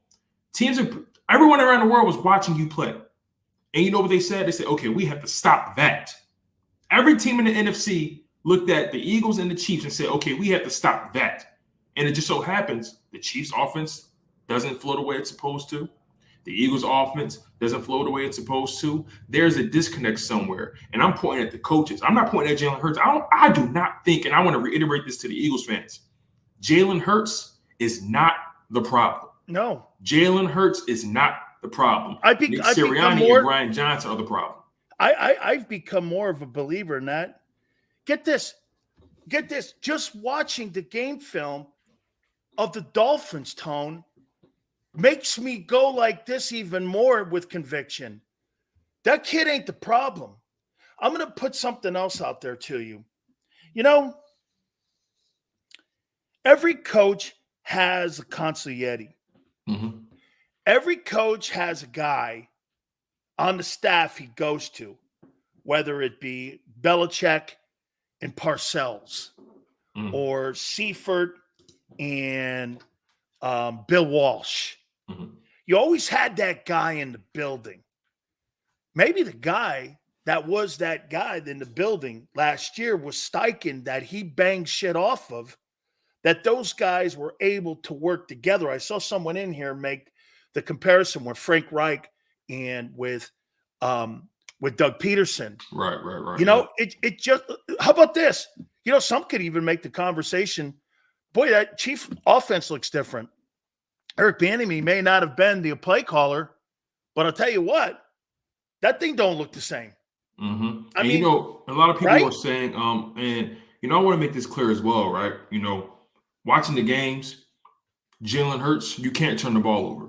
You just can't. You know, as disjointed as the play calling may be, as terrible as the red zone offense may be, you cannot turn the ball over 7 times. Matter of fact, you cannot turn the ball over 8 times in 6 games. You cannot have that happen. You cannot throw 3 interceptions in a single game. That cannot happen. And I think he understands that, you know, and this game goes beyond, you know, prior to the Jets game, he only had 4 interceptions. So I wasn't really tripping. But when you throw 3 in a game, okay, something deeper is going on here.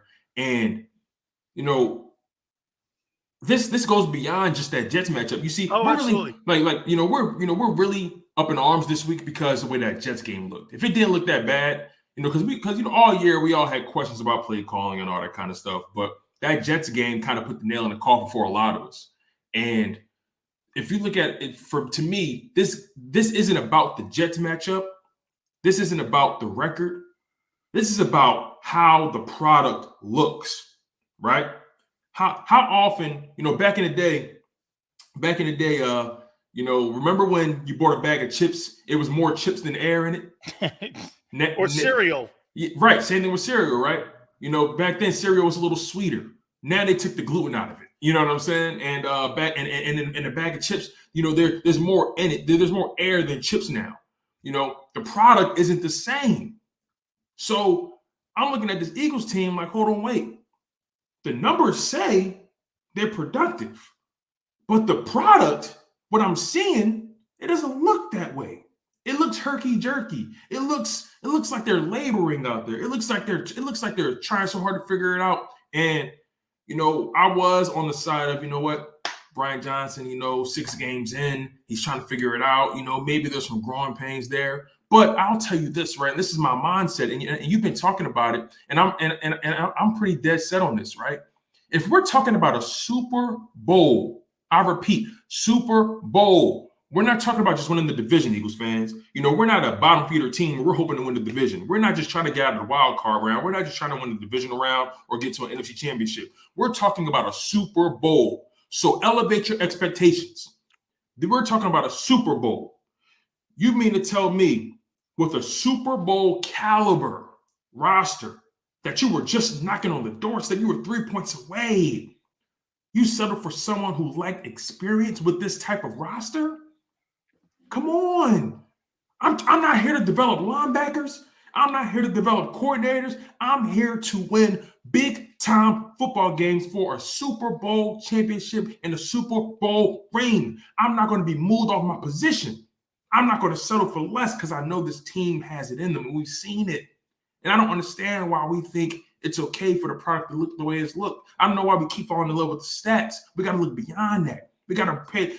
Eagles fans know damn well what I'm talking about. When they're home watching these games, they're screaming next to their pop or whoever they're watching the game with. Yo, what the hell kind of play call is that?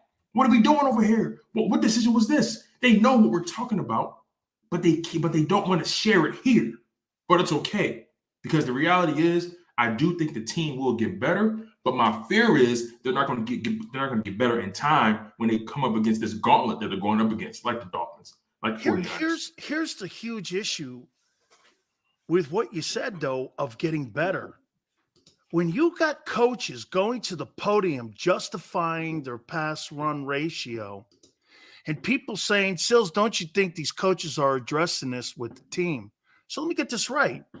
Are they telling the public something completely different than they're telling the players? Or do they just not believe? Okay, 2022 Eagles Classic Coke, 2023 Eagles GT Cola. Okay, or Cherry Cola. Thank you. Are you telling something different? Why do you have the need to have to come to the media or to the fan base to justify how you're calling plays and how you're not developing your talented players on your team that you've invested money? And get this, you've invested a first-round pick in Devontae. He's going to have a sub-year numbers-wise and impact-wise if current trends go the way they are. You got a $50 million tight end you're doing nothing with. How are you telling me you're happy publicly with those decisions when what you just said, Tone, everyone on the planet knows that that's not true? You're contradicting everything. And it makes it seem that the coaches are important to have to explain themselves to you when you and I could give a shit if they explain themselves or not. I only care about the coaches. I only care about the coach on Sunday. The Wednesday and Monday press conference is irrelevant to me unless you start justifying your incompetence. I don't get it. Why are you telling me that you're happy with the way things are going when you know full well that you're not? Yeah. And, I think about last season, right, and how those first 6 weeks went. And around this time, I think it was after that Dallas win, because we beat Dallas in week 6, 26-17. Again, through the first 6 weeks, if you watch the film of the first 6 weeks last year, you rewatch those games, and you watch the first 6 weeks of this season, you can't tell me with a straight face they playing the same. You can't, like some people were saying, well, it took the same amount of time for them to get humming last year. That's not true. By week 2, we was looking at the Eagles like, whoa, annihilated the Vikings. Come on, y'all. And week 2, we said, whoa, this offense looks electric. Yep. Even in that Vikings game, right?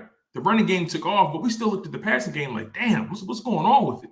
You know what I'm saying? So I'm not going to give them the excuse of, well, it took us around the same amount of time to get going. No, we're far behind the 8 ball at this point. We're much far behind the 8 ball. So to me, like it didn't take me long to look at this Eagles team and say, whoa, they legit. Week 2, we keep it real. Stop lying. Keep it real. Week 2, we said, whoa, Hurts he the real deal. Keep it 100. And I think that's the one thing that bothers me sometimes. I know a lot of people know what I'm talking about, but there's that small group of people who don't really want to accept the fact that they live in denial and not the river in Egypt. There's an issue here. You know what I'm saying? Week 3 against the Washington Commanders, we saw that offense like, whoa. We saw that defense like, whoa. You know what I'm saying? So it's like, why are we trying to move the goalposts? You know what I'm saying? So, like the way I see it, man, this game this Sunday against the Miami Dolphins, it's going to be a fascinating game because this game is going to tell us one or two things about the Eagles. Are they for real or are they not?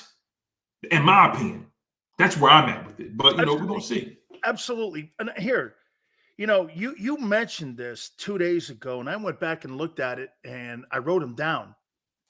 So in week 1, your pass, and this is what Brian Johnson was justifying today. So in week 1, you went 25 runs, 33 passes. You know why you kept the game close? You only had 97 yards rushing. Week 2, 48-33. You had 259 yards rushing and 193 passing. You 48 rushes to 23 passes. Week 3, tremendous balance. 40 rushes to 37 passes. Here's the Eagles in a nutshell. 201, 277.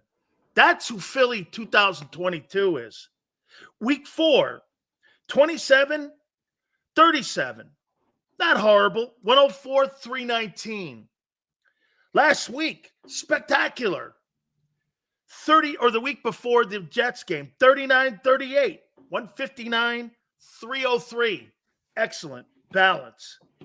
This last game, 22, 45, 80 yards rushing, 280. Now, the significance of what some would say, well, it's a little spotty, Sills, because you have to remember, they're going to personnel and matchups. True. It's a copycat league. Teams catch up. I want to respond to this, Sills. I want to respond to this really quickly. Okay, go ahead. So, yeah, it's a copycat league. Teams catch up, right? They adapt, right? Their playing is different. So why aren't we coaching different? Why hasn't Nick Sirianni elevated his game? Why hasn't Nick Sirianni and those guys thrown in a new wrinkle? You dig what I'm saying? Like, they get paid. Everybody get paid to coach to the best of their ability. To me, like I said, if Nick Sirianni was a stock option, I'm gonna focus on Nick. I'm gonna focus on Nick. If Nick was a stock option, he's trending down for me.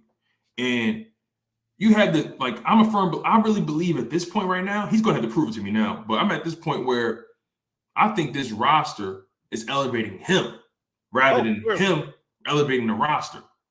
He's Matt Eberflus. That's where I'm at. In my book, he's Matt Eberflus. Here's this too, Tone.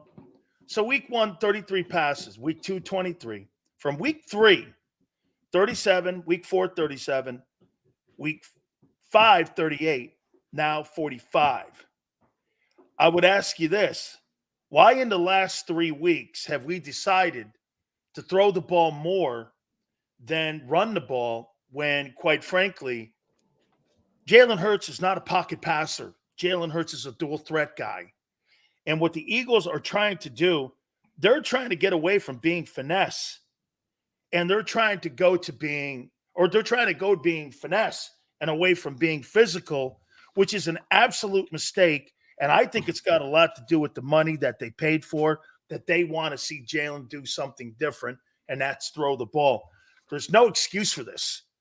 I mean, why in the world would you pay for something at the initial purchase, happy with what you saw in 22, and then try to change it next year and try to change that thing that you bought into something completely different, or even 25 in the NFL, Tony, change something 25%. That's a ton. Mm-hmm. Why are you doing? Are you not is this buyer's remorse that you want to have more passing? Or this is so confusing to me on why you're getting away from just being, you're not playing. Look at the Jets gave up a ton of rush yards. The Vikings had no business being on a football field when it came to running the ball. You have the best O-line of every team that you've played. And outside of Washington, who could hang with you, you should be rolling these teams. Even going into this Dolphin game, I'll tell you this. You know how you beat that team? 48 runs. Keep that kid on the sidelines. Don't give them opportunities. Limit their plays. Talking to me about defense and press coverages, fuck that. Run that ball down that team's throat. They're not exceptional on defense. Mm-hmm. That's not an exceptional defense. But what happens is teams want to get into shootouts with them, and that's the biggest mistake because that's the mousetrap. There's 2 things I want to mention really quickly, right? You know, the reason the expectations are high for this offense is because we knew coming into this season the defense wouldn't be as dominant as they were last year. You lost some key contributors. So the offense naturally, and we talked about this all offseason, the offense is going to have to really put up some points to allow that defense to develop properly. Now, injuries have happened. You know, things have gotten knocked off on the defense as far as injuries go. So they're really battling against it, right? But this offense, the expectations are so high because we saw what we saw last year. And let me throw something at you guys as well. I don't know if you guys know this. You can do the math if you want. Through the first 6 games, through the first 6 weeks, the Philadelphia Eagles of 2022 and the Philadelphia Eagles of 2023 have scored virtually the same amount of points. I think there's a 1 point difference. I think we scored one more point this year than we did last year. I got that from John McMullen. He broke that down to me. And I say that to say, if they scored the same amount of points basically compared to last year and this year, why does everything seem like a struggle? You go to the red zone, right? They're settling for field goals. So if based off everything that I just said, if this team was remote, if they were 50% from the red zone, because last year I think they were like 60%. If they were even 50%, 55% from the red zone, do you know how many points they would be putting up? Do you understand? They would be going crazy right now. They would look like the Miami Dolphins. What you just said. But here's the deal, what you just said here with points and everything being the same as a year ago. Here's why it's different. You suck in the red zone and the high turnovers. Yep. Those are the two things. More turnovers this year and the red zone isn't good. So when you couple that together, you're not putting up the amount of points that you should, and you're giving the opponent more possessions than they deserve. So now by doing that, by not putting the points up and then giving your opponent more opportunities, you're keeping them in the game. Correct. And that's exactly the point that we have been making. That is the point we are making. Completely since day one, is that all of those things that you said, if you looked at them on paper, Tone, you would go, geez, what's everyone complaining about? Complaining about you're not stuffing teams down into the gutter like you did a year ago because high turnover, you're not good in the red zone, and you're playing high percentage turnover football with more passes. You're giving more opportunities with more 3 and outs. And look at where they are in 3 and outs. I'd be curious because a couple of weeks ago, they were 3rd in the NFL. Can you imagine this stat? A couple of weeks ago, and I'm just going to go with a few weeks, they were 3rd in the amount of turnover or 3 and outs. You're down at the bottom of the league in red zone, and you're high in turnovers. So if you have the second best offense, you're misleading. You're going against everything that you're productive. The only thing keeping you in it is that you have talent. Yes, and on top of that, let's keep it real. You don't put up points between the 20s. You put up points in the red zone. So all those yardage, that second-ranked total yardage that people are talking about, it's because of the 20s, in between the 20s. Yeah, the Eagles can move the ball, right? Sure, it doesn't look the same, but I'm not saying they can't move the ball. The issue is not them able to move. That's not the issue. The issue is when they get in the philosophy and when they get in the red zone, something just changes. They lack efficiency down there. They're turning the ball over more down there. And when you take all of that into account, it's not a recipe for success. Again, someone said, I think Sports On, he says the red zone percentages have been down across the league in TDs. Okay, fair enough, right? Now here's my retort to that. That would be okay if the Eagles went from, because I think they were they were in the 60% last year in terms of red zone. I think they were number 1 in the league. I think top 3. That would be okay if they went from 65% to 55%. All right. Red zone is down for the season. Okay, they dropped from top 5 in the league in red zone to bottom 5. That drop isn't the league catching up with you. Keep it real, people. That's not the league catching up with you for you to go from being top 5 in something to being bottom 5 in something. Those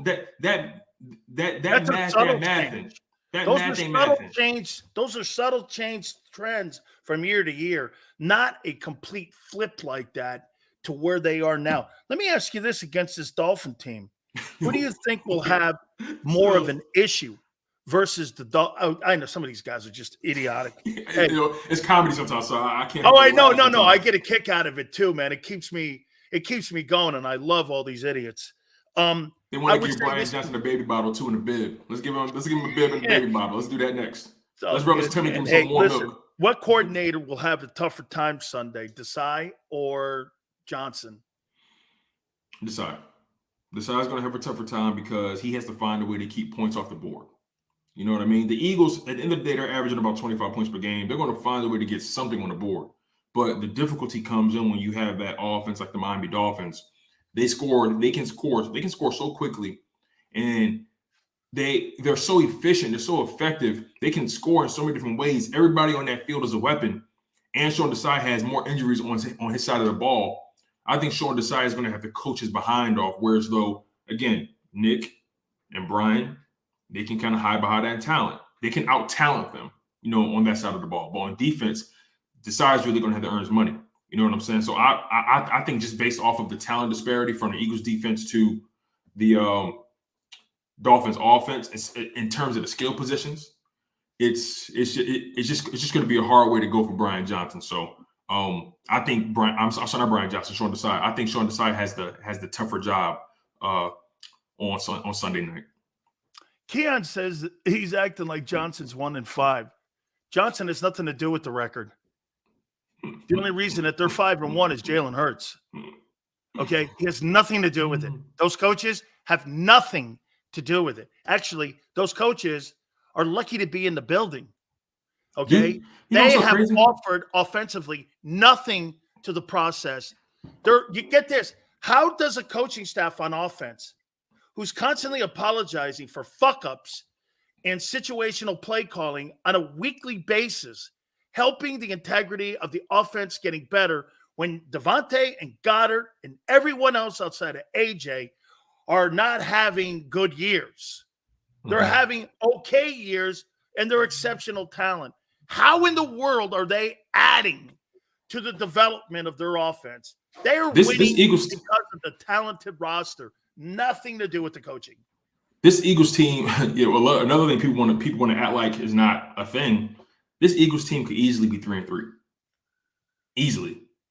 They should have lost that Patriots game, but the young brother couldn't keep his feet in. They were in the red zone. They were about to score. They were moving the ball, but the young man, he was a rookie, couldn't keep his feet in. But again, it's part of the game, right? So they beat New England. Okay. And then the next game they really should have lost was that Washington game. Riverboat Ron turned back into Rice Cake Ron. Absolutely. You know what I'm saying? Riverboat Ron making a poor decision at the end of the football game that would have absolutely, Tone. I mean, dude, that position probably ends up getting you fired there. Washington, watch this. Washington outplayed Philly. Yeah. Like the Eagles could easily be 3-3, right? But we want to change history because we're 5-1. We want to pretend like we didn't see what we saw. And that in week 1, we all were like, yo, what the hell's going on? We're about to lose this game. You know what I'm saying? Washington, they drove down and scored. I'm sitting at home. Please don't go for 2. Please don't go for 2. Like, we have to just be real with ourselves. You can be a fan. You can be a fan. I think they would have got it too. You can be a fan of this team. Like, I'm a fan, die hard through and through. But I recognize game, and I know what I see. You know what I'm saying? So, the reality is, look, this team is super, super, super, super, super talented, right? The offense is talented. The offense is too talented for them to look as disjointed as they look. You know what I'm saying? So again, people can believe what they want to believe. They can say, well, we didn't lose, we won. That's the fact of the matter. Okay, we won, but you have to appreciate. In order to appreciate where you're going, you got to first have respect for where you've been. And the reality is, the Eagles could have easily been 3-3, but the talent and some miscues from other coaches allowed us to be 5-1. We can easily. I will say this to you about your fan base, and please put Dirty D up there for me too. I got you. Let me see if I can find him here. I would say this to you: do you believe that your fan base has blind loyalty to whoever is in the headsets and wearing the Kelly green or the Birds helmet, and that no matter what it is, all of a sudden Julio Jones becomes 2015 Julio Jones again, miraculously, and as soon as someone leaves, Gardner Johnson sucks, and it's just what it is, because no matter who and what happens in Philly, there's just a certain fan base that's always going to do this. Well, he's an Eagle now, so I'm supporting him, no matter what it is, come hell or high water. Eagles, the Eagle, and again, I always think it's important to lay out, my credibility, because again, born and raised in Philly, been an Eagles fan since 1994. When I first laid eyes on my mama, you know what I'm saying? So the way I see it, I've seen this team go through all the growth. I've seen since 1994, or since I've been able to really pay attention to football, which is the Donovan McNabb era, I've seen my city go through ebbs and flows, right? I've seen the growth. I've felt the down years. I felt the great years, all that kind of stuff. And to your question about are there blinders on for whoever wears our colors? Absolutely, because Eagles fans, we're like the mafia, right? You know what I'm saying? Like I have no idea what you're saying.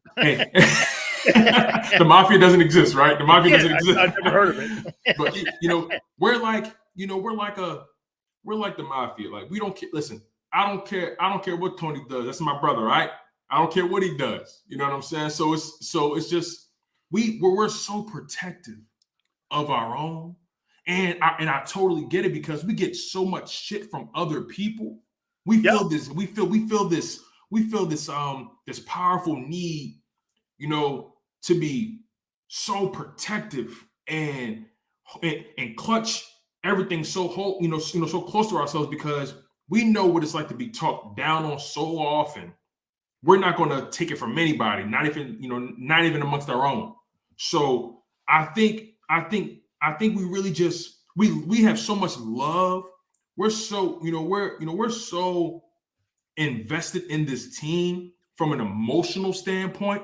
It's like somebody trying to tell you about your brother, and you're like, "No, that's my brother. I know my brother. I can talk shit on him, but you can't." Yeah. I know who my brother is. Meanwhile, your brother's out here breaking into cars. He taking craps on people's lawns. You know what I'm saying? He's the village idiot. No, that's my brother. That's my brother. No one's gonna talk about my guy. And look, I'll take it as far as this, right? I was going to bat for Jalen Reagor like a mother. No way. I was really? like those first couple years. I was like, yo, Jalen Reagor, he just has to figure it out. We just got to hold it. We got to hold him down. We got his back.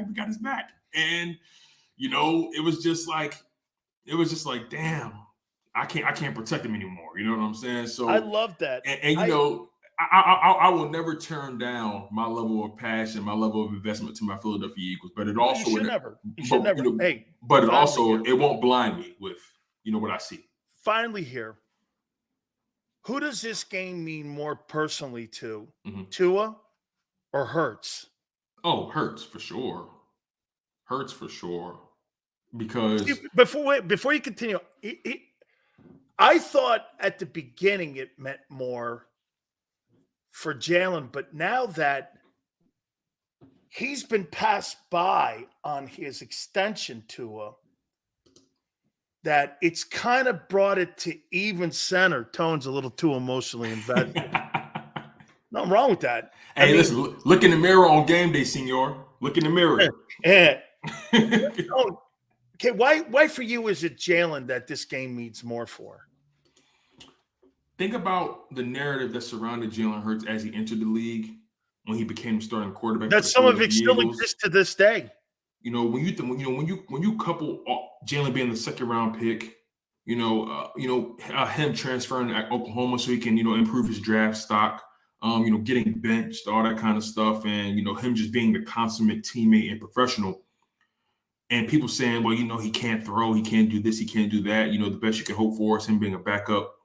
And when you just think about the journey and think about how Tua was crowned pretty early, to the point where they were saying tank for Tua.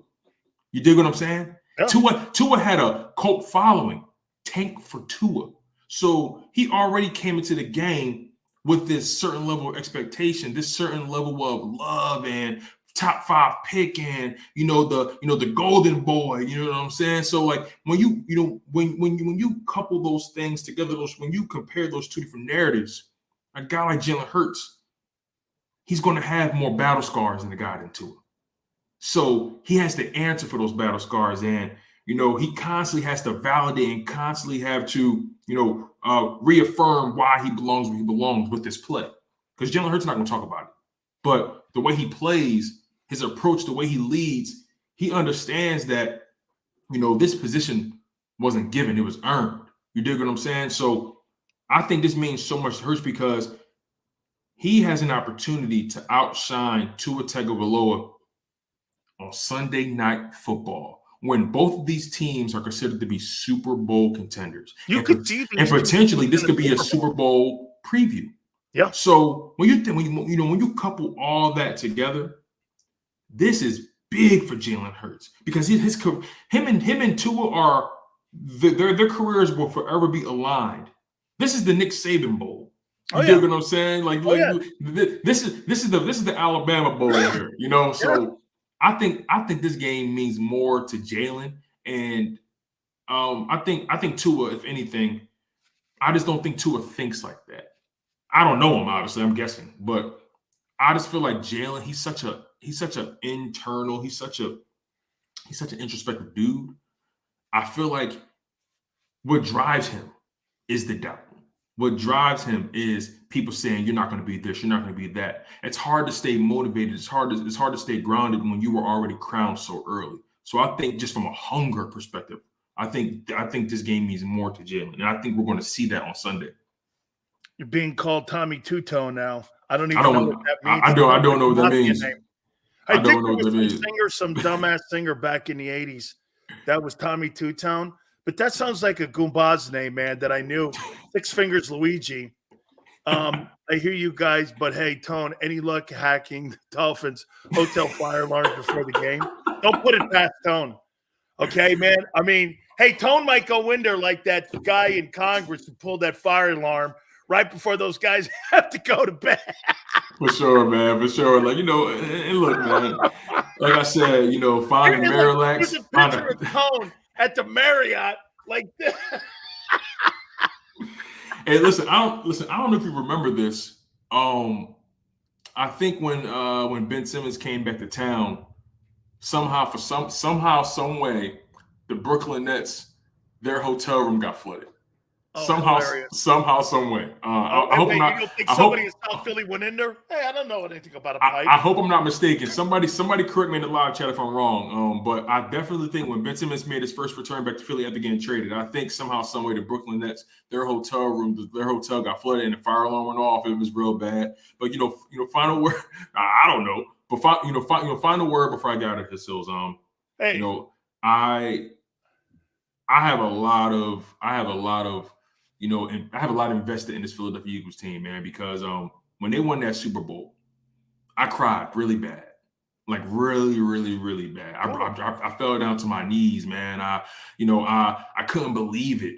Cool. It didn't seem real. I woke up the next morning, and the first thing I did, I walked to my local corner store, and I bought me a newspaper. I bought me a daily news, and I just had to have that moment in physical.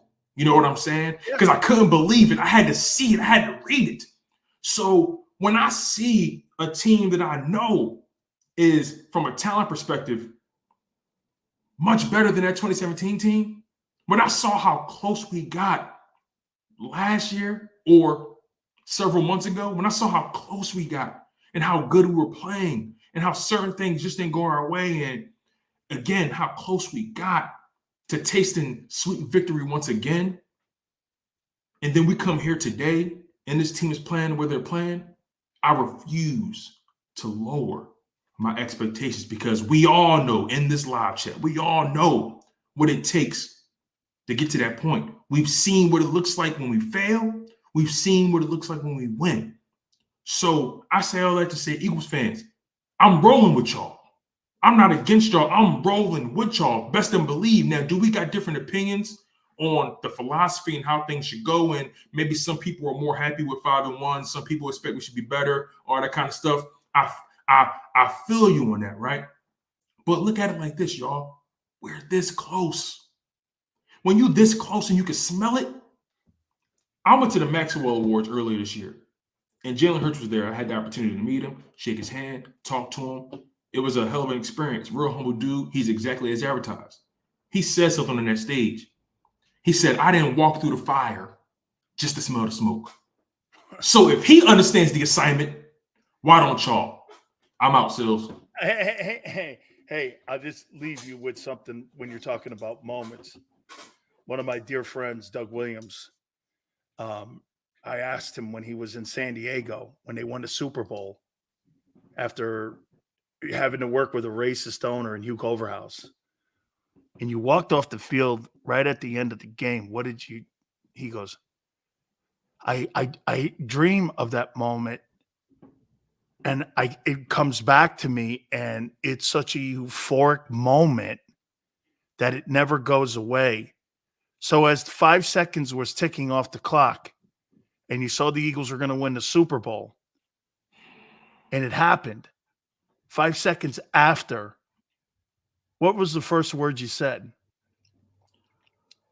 All I could say to myself was, I can't believe it. I can't believe it. Were you with your dad?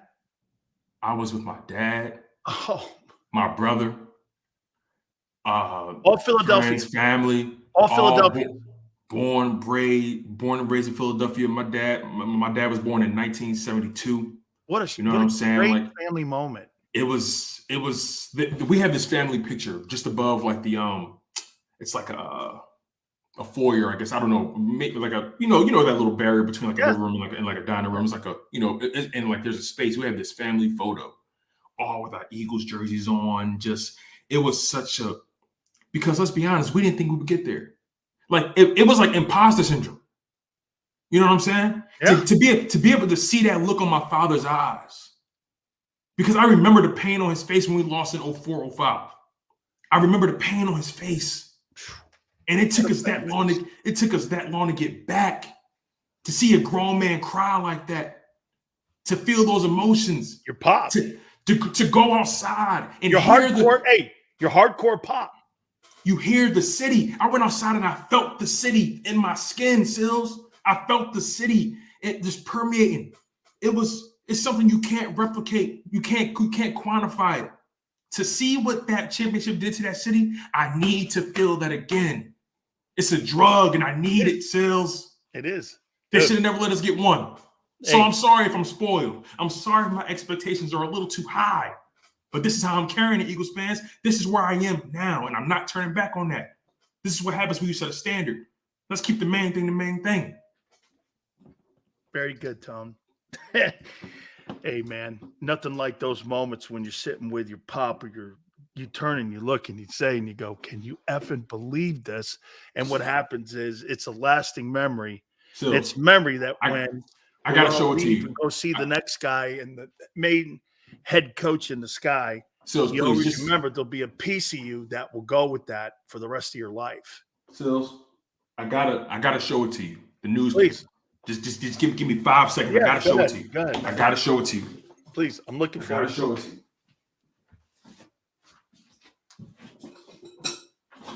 Gotta show it to you, Sills. I gotta show it to you. Daily news. Oh man. Let me turn this background off. I want to make sure you actually see it. Daily news. When we won it. One for the ages. One for the ages. Daily news. Original copy. I stand for this. You feel me? Yeah. This isn't just sports to me. This is culture. This is history. You feel me? I'm a sick individual. I'm a sicko for these Philadelphia Eagles. I'm sorry. I'm a sicko. So when you experience something like this, come on now. Why would I ever lower my expectations? You should have never let me in the house. You better put that thing in a bag. Yes. You should have never let me in the house. Now my shoes are off. I'm comfy. Great stuff, Tone. Great stuff, my friend. Very good. Thank you so much, man. Very passionate. Very passionate. That's why he's kicking ass, and that's why we love it. I love that, man. That's why it's called The Segment. Speaking of that, our good friends at Hooters, make sure you get in tonight for Thursday Night Football. We enjoy our great friends. By the way, also, our gift certificate, all you have to do is identify that code word, email us at dansileoshow@gmail.com. You may hear your name called out on a Monday here. Or if you're going into the location from Rhode Island through New Jersey all the way down to King of Prussia, do us a favor. Find that location nearest you with northeasthooters.com. That's northeasthooters.com. If you don't go in, use the app, hooters2go.com. And if you do go in, try some of our great specials. Buy 10 wings, get 10 boneless free. Wing Wednesdays, 1983, all you can eat. Simple as that. So many great things happening at Hooters. That's northeasthooters.com. northeasttutors.com. By the way, Gary McCulley, the president of operations, is going to be with us at the bottom of the hour. We'll have a brief couple moments with him, get his thoughts on what's going on with all Eagle fans and all football fans from Rhode Island all the way down to King of Prussia. Next hour coming up, we'll reset. Keep it here on the National Football Show.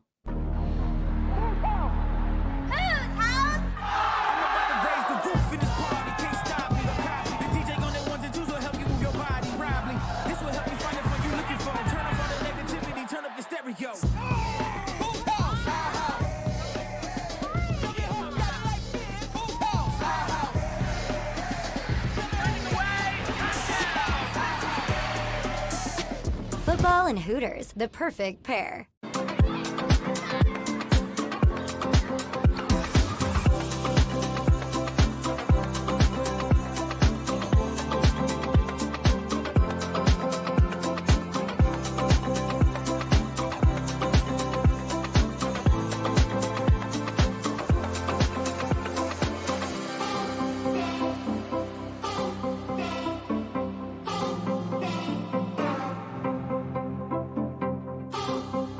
If you own a company and you're not producing a podcast, you're missing out. The public consumes messaging when they're ready. Join the professional podcast network of companies and let JAKIB Media Partners put you in the podcast arena. Come to our professional studio or we'll come to your place of business and professionally produce your company podcast. Call JAKIB Media right now at 267-261-3428. 267-261-3428. My name is Dr. Bruce Grossinger, and I'm the medical director of Philadelphia PRP and Stem Cell Institute. I'm reaching out to those who suffer from spine and joint pain. We use treatment methods that require no surgery, no scalpel, no drugs. Running, walking, or whatever your desires are, Dr. Grossinger is where you need to come. You can benefit from the same PRP and stem cell treatment as Wilbert Montgomery. Call us now at 610-222-5675. Win and save this baseball season from Colony Pools and Power Washing, a local company serving Delaware, Delco, and Chester County since 1970. Are you tired of looking at your green house? Is your roof, siding, deck stained green from algae and mold? Let the experts pressure wash your home and take the pressure off of you. Win with Colony Pools and Power Washing. Call them now at 302-762-2250. That's 302-762-2250.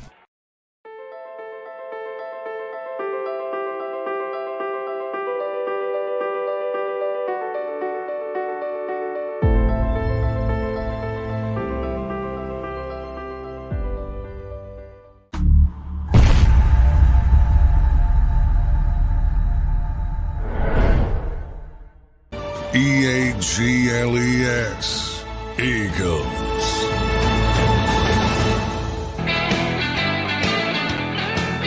It's Sills. Appreciate y'all coming aboard. Thank you so much. Gary McCulley's going to join us, the president of operations for the Northeast Tutors. That'll be at the bottom of the hour. We're here in a couple minutes. And also, too, Howard Balzer from SiriusXM, Talk of Fame Network, also from GoPhoenix.com. He will join us. We'll talk to him about the best team in the NFC.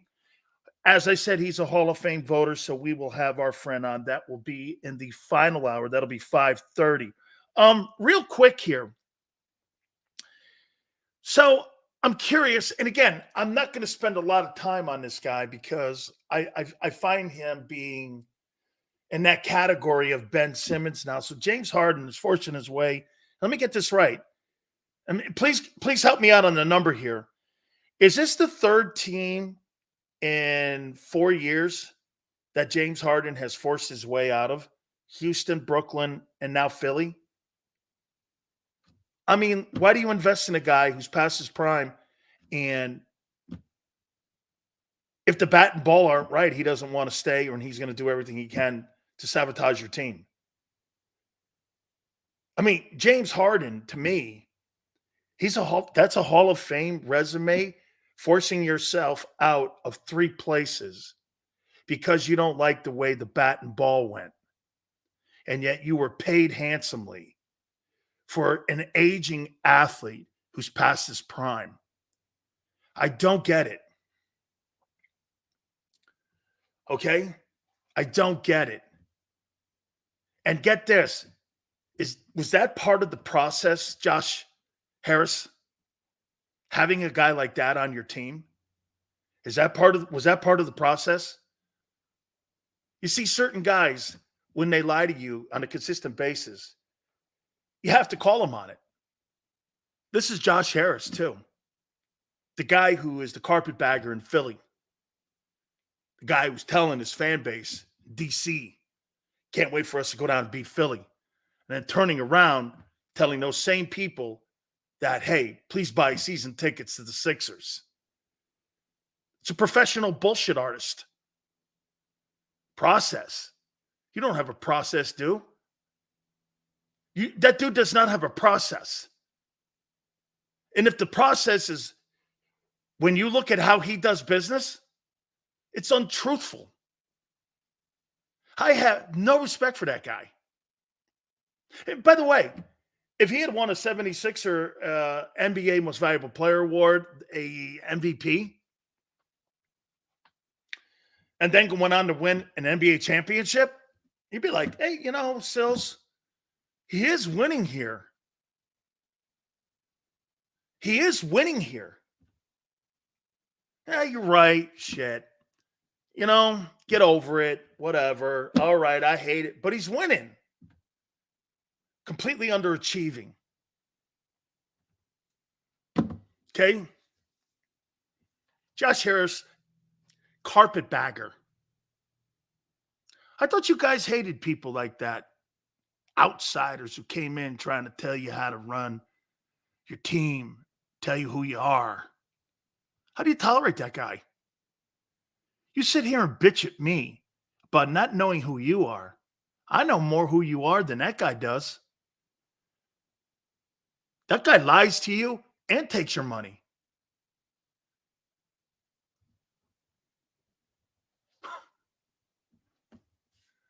And he's trying to get you to build him a house downtown. Brand new house. He gets all the luxuries and you get nothing but waving banners. I don't get that guy. I don't really get you. I don't. I mean, what happened to the old school Philadelphia media people that wouldn't, and fans that would look at that guy and go, oh, sell the team. Get out of town. You're not helping this. Okay, what's the difference between James Dolan and Josh Harris owning the Sixers? Tell me. He went a little further in the playoffs? He's got an MVP who doesn't even give a shit about being engaged here? Help me out here. Constant revolving door in coaches? You get players like this that go in and out of here, Ben Simmons, James Harden. Help me out, general managers that don't know what they're doing. Help me out here. You can say all you want. And by the way, this is football related because that guy owns the Commanders. And he's in your division.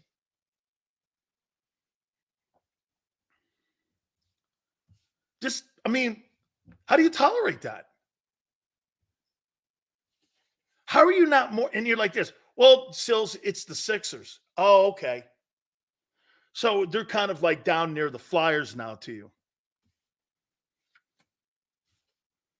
I thought all things, I just heard Tone say, I thought all things Philly mattered. Or are you going to be like New York and LA? Oh, only when they're winning. That's the difference between you and Philly. The difference between Philly and LA and New York? They have to win for them to show up. In Philly, they don't have to win and you'll show up. That's what makes you a better fan base.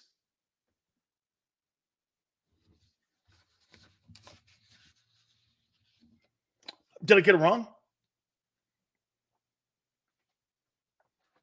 Have I gotten that wrong? Help me on that because I was always under the impression that's how you portrayed yourself.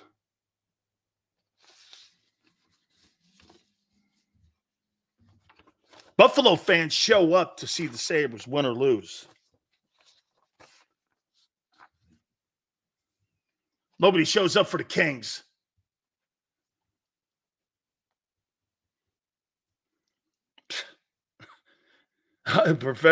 You got a professional bullshit artist in your city. I'll tell you anything. It's good to be a billionaire, isn't it? Billionaire are born liars. I'm going to tell you the truth. All right. Listen to this thing. And here's your recent here's your hit list. We'll know more tomorrow, but so Blankenship, ribs, did not practice. Lane Johnson, ankle, was on the field today. Brady Roby, shoulder. Devontae Smith, practiced, I heard, hamstring.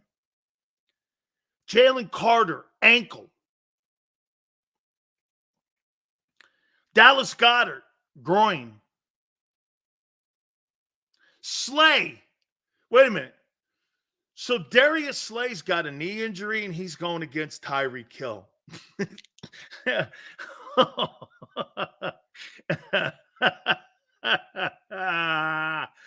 Holy cow. Of all the names on this MASH unit, wait a minute. All the names on this MASH unit, Darius Slay has a knee injury. And you're playing against Tyreek Hill and Mike McDaniel. Solid. Reed Blankenship, Slay, Milton Williams, ankle. Sidney Brown, I heard, is coming around. You'll need him. And Eli Ricks. Oh, my God. Are you concerned, even if they're nicked up? Even if they're nicked up, you got to go against that offense. Is that right?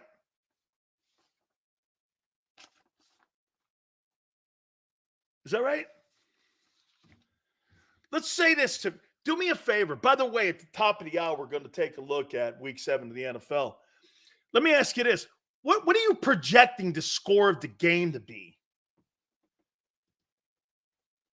Man, I would be concerned if we were fully held. Man, Tone just goes, man, I'd be concerned if we had everybody back. You understand that with that list of Knicks, I'm not talking about the hoop team. Look at this. Now, are they playing? No, this team ain't smart enough for that. You see, I believe this list. If this was a Bill Belichick list, I would never believe this.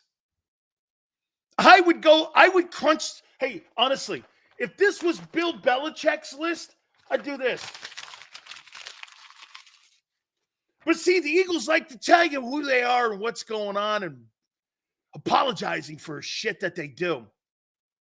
And because, you guys need an explanation on shit every day, so they'll tell you whatever you want to hear. You know what? I got to love it.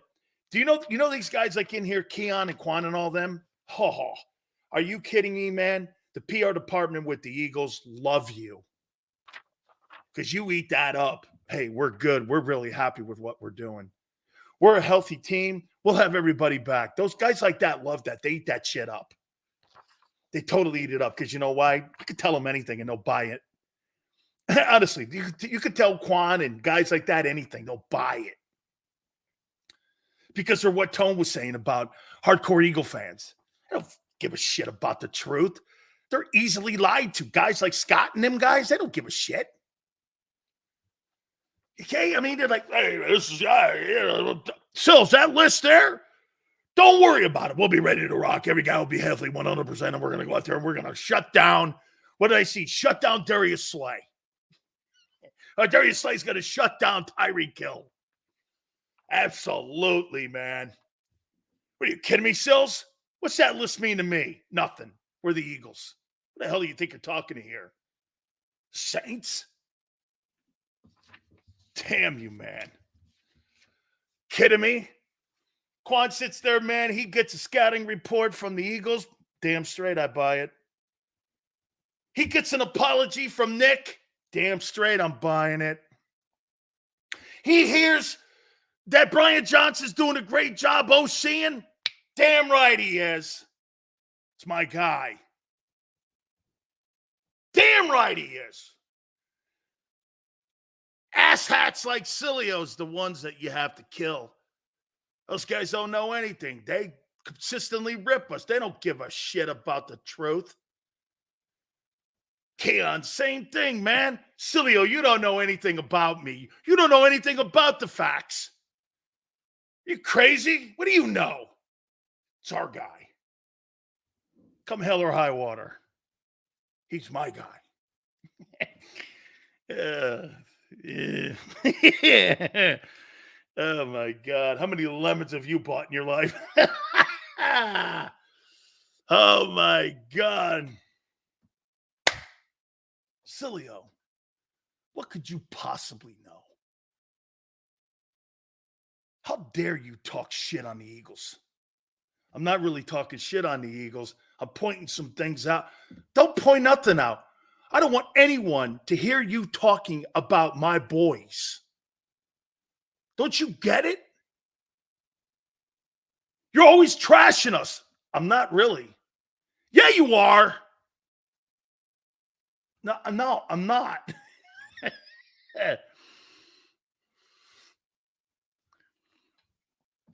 Come on, Kwani. What are you kidding me, Kwani? And Scooter? Wait a minute. Is it Scooter or Scott? I forget. It's got to be Scooter.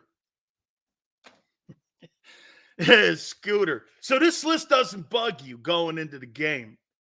Hey, Scooter, does this list bug you going into Sunday's game? Are you kidding me, Quan? Hating? I love you. Hey, Kwani, watch this. You want to see exactly what Tone's talking about? Hey, Kwani, does this list bug you, all the guys that are banged up going into this game? Look at good old Scott coming in with that 22-2. You are 22-2. You should make shirts 22-2. Hey, Kwani. Hey, Suzanne, what do you think? Suzanne, help me out. Are you guys concerned with this? No? Because you got guys on the practice squad getting ready for Miami. Who you kidding? How you doing? I get it. You're not concerned with these guys right here all banged up. Next man up. There you go. Like you're in a rowboat, right, Scooter? Hey, look at Scooter allude here, whatever. Hey, Scooter, next man up like you're in a rowboat. Get that guy out of there. Put a new guy in the rowboat. The Eagles are a rowboat. Put the next guy in there. Put that Ringo kid in. And not the drummer.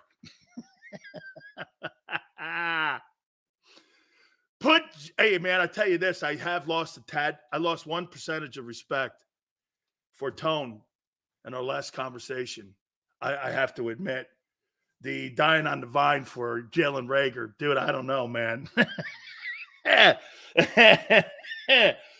Dying on the vine for Jalen Reagor, dog. I mean, I'm going to question your thought process there a tad bit. Just a little, not a lot. You know I love you, man, but dying on that vine for Jalen Reagor. Jesus criminy.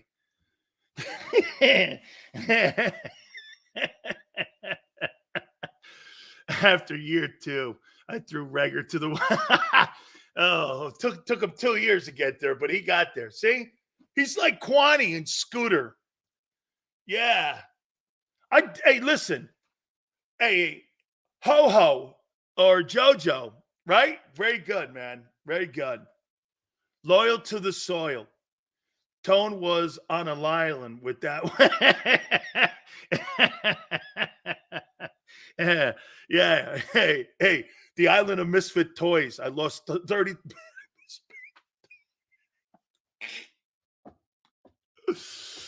I'm sorry, Ho-Ho. Is it JoJo or Ho-Ho? I totally apologize here, man. Hey, we're going to do something here before we get a little bit more on the Dolphins. And by the way, no, you know what? I'm going to hit the Dolphins now. I'll do that now. Fundamentally, and I believe what we have in here, okay, like Connie here or Keon or whatever he is, whatever the thing is, I don't know. Hey, okay, I think he could actually, him and Kwani, Keeney and Kwani and Ho-Ho, be a tone. I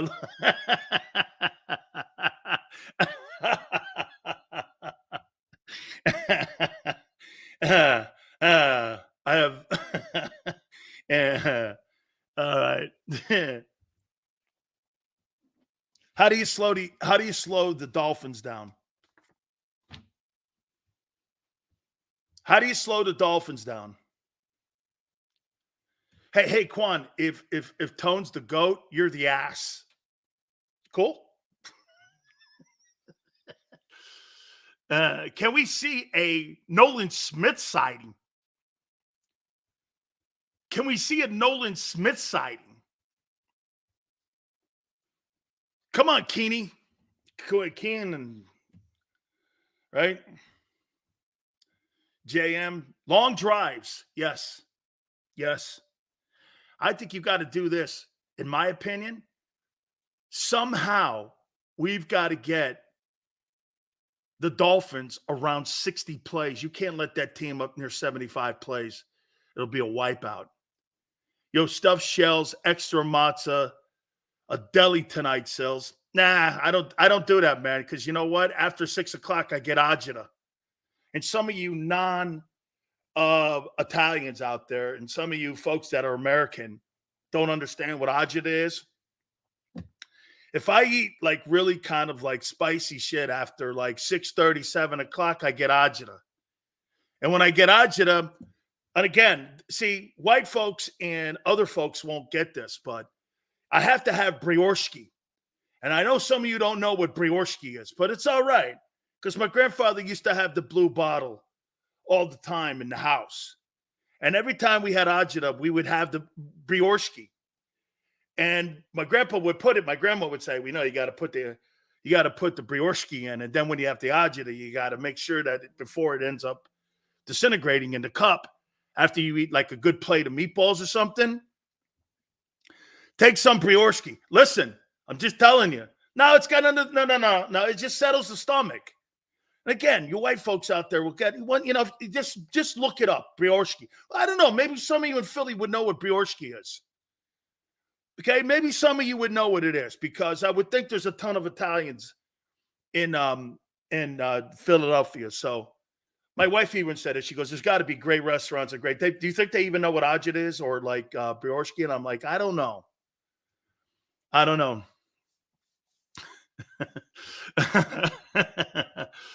Oh, man.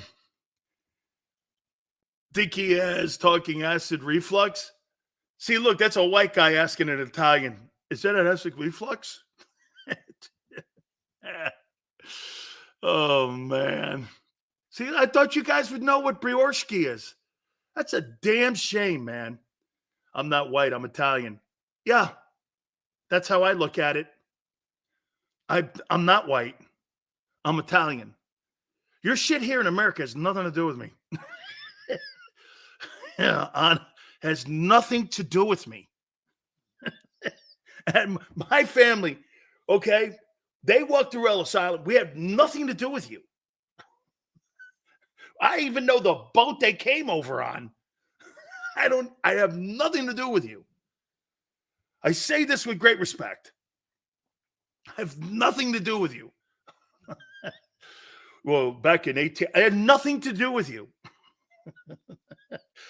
I have nothing to do with you. Ugh. Slow that team down. No question about it. Italians in South are considered Black Sicilians. Hey, Scott. Hey, dare I tell this story, Tone, about Herschel Walker? Dare I tell this story? Dare I tell this? Hey, Tone. Tone helped me out today a little bit. Tone, should I tell the story about Herschel Walker? I can't wait to hear what he. Hey, Tone. It's not quite as bad as the other thing, but hey, Tone. Should I tell the Herschel Walker story? It's kind of hilarious. Okay, I got to get the thumbs up here because look, no answer. I'm gonna tell it. All right. So there's hold on here. Hold on. Just no, I can't. All right. So there's these two rednecks sitting on a porch, and they're debating about the two greatest running backs from the South, and they're talking Bo Jackson and Herschel Walker. And one guy goes like this. He goes, "Hey," he goes, "Herschel's the greatest back of all time." And they go like this. "Yeah, you see that he married some white chick." And the other redneck from Alabama, Bessemer, Alabama, goes, "No, he didn't. He married an Italian."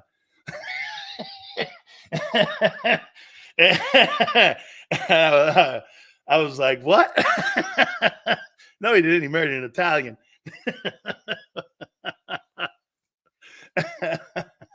"No, he didn't. He married an Italian."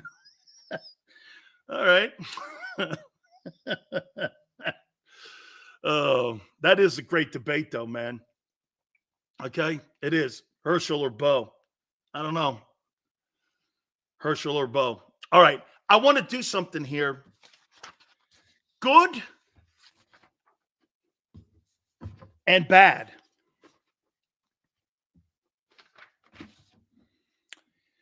As we go into week 7, I'm looking at teams that have been a surprise so far and teams that have been surprisingly bad. And I wrote these teams down. I'm going to go with the Jets. This is good. Then we'll get to the bad. Are you surprised the Jets are 3-3 without Rodgers and with a victory over Philly? Have you been surprised? Has Robert Saleh saved his job with that win over Philly?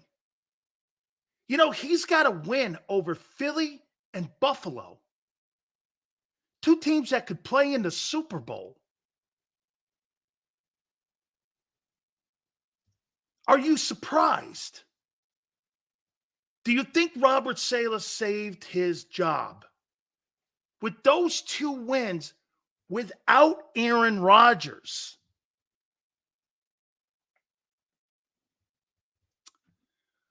I think he gets his job back, where he has a chance to coach next year.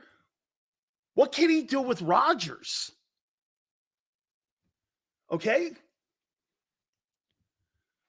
Dude, he beat the Bills,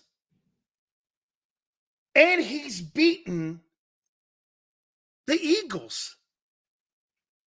Two teams that could potentially face each other in the Super Bowl. That's pretty good coaching. Tone brought this up about Shane Steichen. Have you been surprised about Shane Steichen and what he's done? And now it's Gardner Minshew's team. Get this. Gardner Minshew is going to have a chance to make a ton of money. He's got to look at this opportunity. He's got a 3-3 football team in Indianapolis. And they are better than I thought. I mean, how many people looked at and projected the Colts to be 3-3 right now? And the quarterback, Anthony Richardson, has been in and out of the lineup. And they have been functional with Gardner Minshew. That's pretty good coaching. That's actually very good coaching.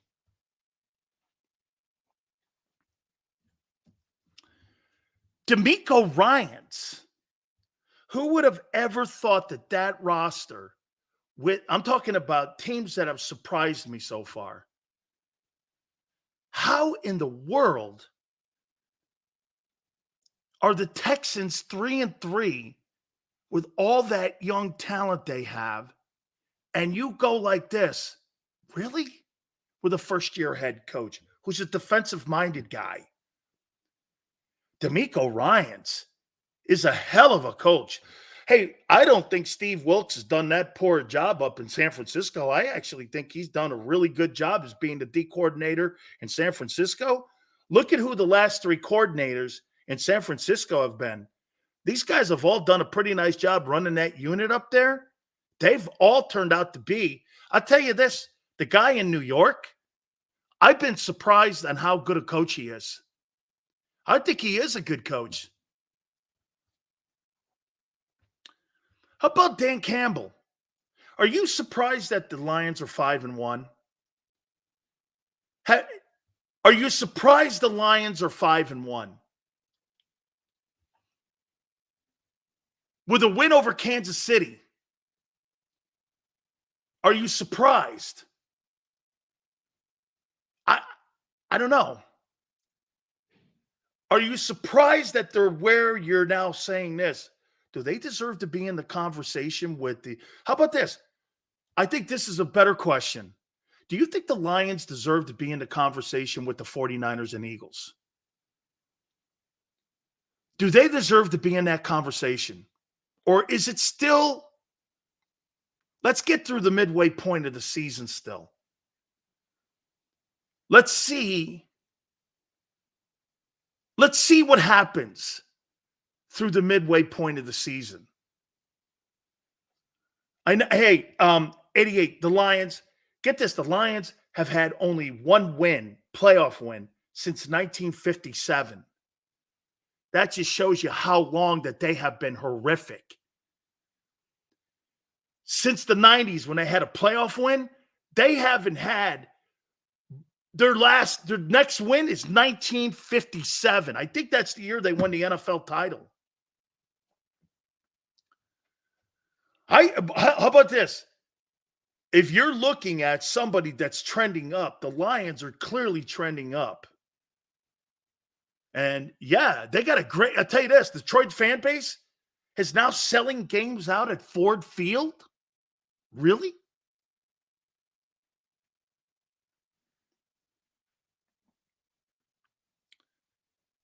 Have you been shocked that the Bucs are 3-? Look at this.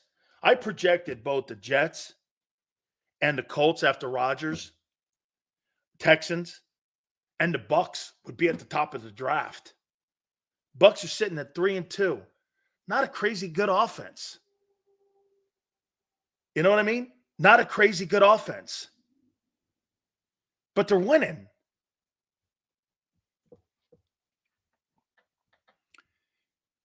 Here's now the bad. Who would have ever put this out there that the New England Patriots are 1-5 and their season's over before the midway point? The Patriots might get the first pick in the draft. Does that, and the only thing that keeps Belichick coming back next year is that he's going to get a shot at Caleb Williams? The New England Patriots could have the first pick in the draft. They're 1-5.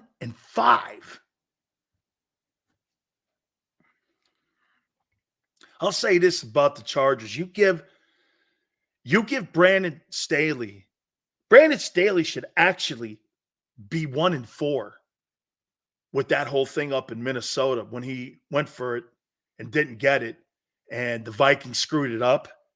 They should be 1-4 with a guy they just gave $50 million to. I mean, Brandon Staley could have a 500 record this year, and I still think they're going to fire him. This guy's terrible. His game day decision-making is awful. Everything that you have about a head coach, he ain't it. But you know what the Spanos is like? Control of their coach. You have to understand something about certain organizations. They like controlling the coach. I think there's a little bit of that in Philly. I think they like to control their coach in Philly.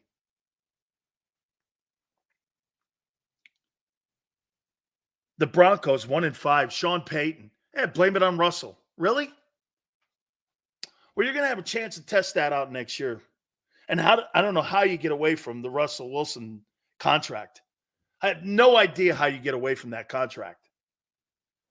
Zero idea. The Giants. How many people do you get this? Did Brian Daboll win the Coach of the Year award last year? Did Brian Daboll win the Coach of the Year award?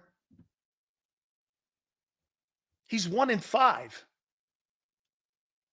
Do you think you jumped the gun in New York on who did you jump the gun on more? Daniel Jones or Brian Daboll? Who have you jumped the gun on more? Brian Daboll or Daniel Jones? I don't see anything redeeming on anything that Brian Daboll's bringing to that offense right now. And on top of that, you took a shit on Saquon. Saquon Barkley is so not engaged on being a Giant this year. It's so evident. He doesn't want to be in the building. He's going to go and do it just to put some game film up. But at the end of the day, you really think that guy wants to play for the New York Giants when the New York Giants don't even want him? Why would you want to go out there and play and injure the product that you have and what people think of you right now by going out there and putting shitty film on tape? Why would you do that? I think the Giants need to fire their O-line coach. I think the Giants need to fire their general manager because the personnel decisions that they're making in the room are just as bad as when they were making them with Dave Gettleman.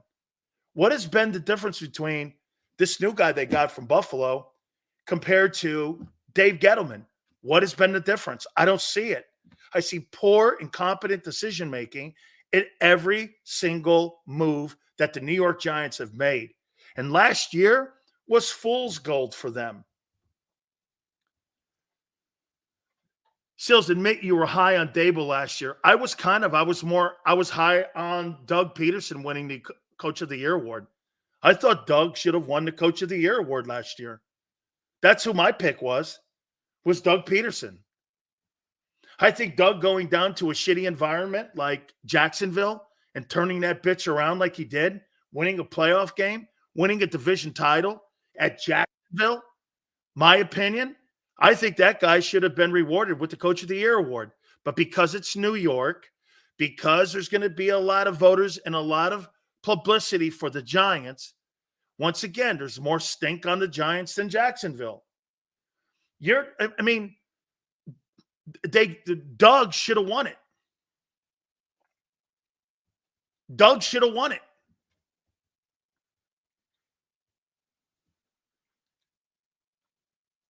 I got to say this. One thing on a good note, the Rams. Sean McVay can coach. Okay? Sean McVay can coach. He surely can. He could surely coach. He's done a nice job with that Rams team, so I'm going to throw that back into the conversation over there on the other side. All right. Going to take a timeout. We appreciate it. By the way, top of the hour, we're going to talk about Week 7 of the NFL. Howard Balzer is going to join us at 5:30 Eastern, and we will talk to him who he thinks the best teams are in the NFC. We'll get his thoughts on tonight's game. Also, Jalen Hurts versus Tua. I want to hear what he thinks. And there's some Kyler Murray news that he's going to break on our program. That'll be at 5:30. Keep it here on the National Football Show.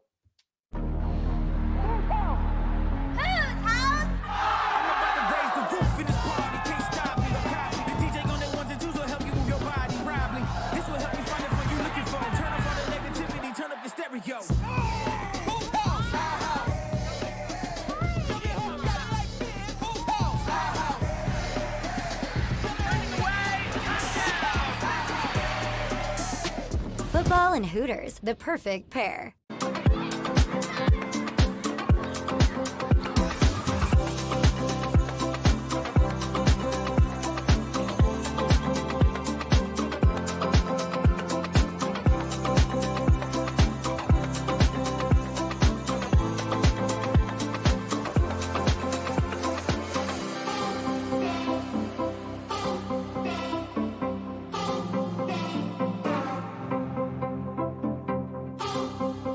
If you own a company and you're not producing a podcast, you're missing out. The public consumes messaging when they're ready. Join the professional podcast network of companies and let JAKIB Media Partners put you in the podcast arena. Come to our professional studio or we'll come to your place of business and professionally produce your company podcast. Call JAKIB Media right now at 267-261-3428. 267-261-3428.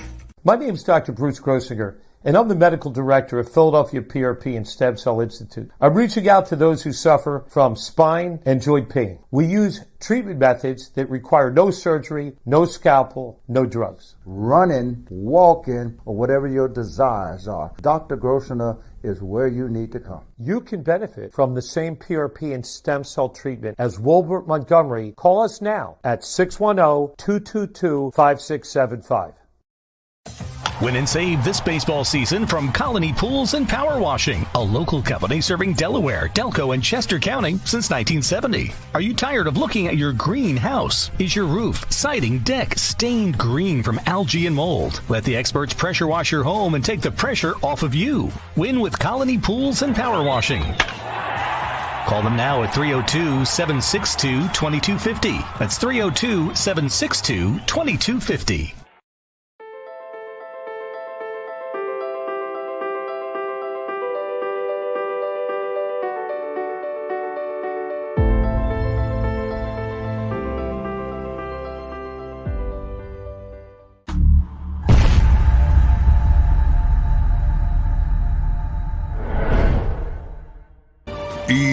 EAGLES, Eagles.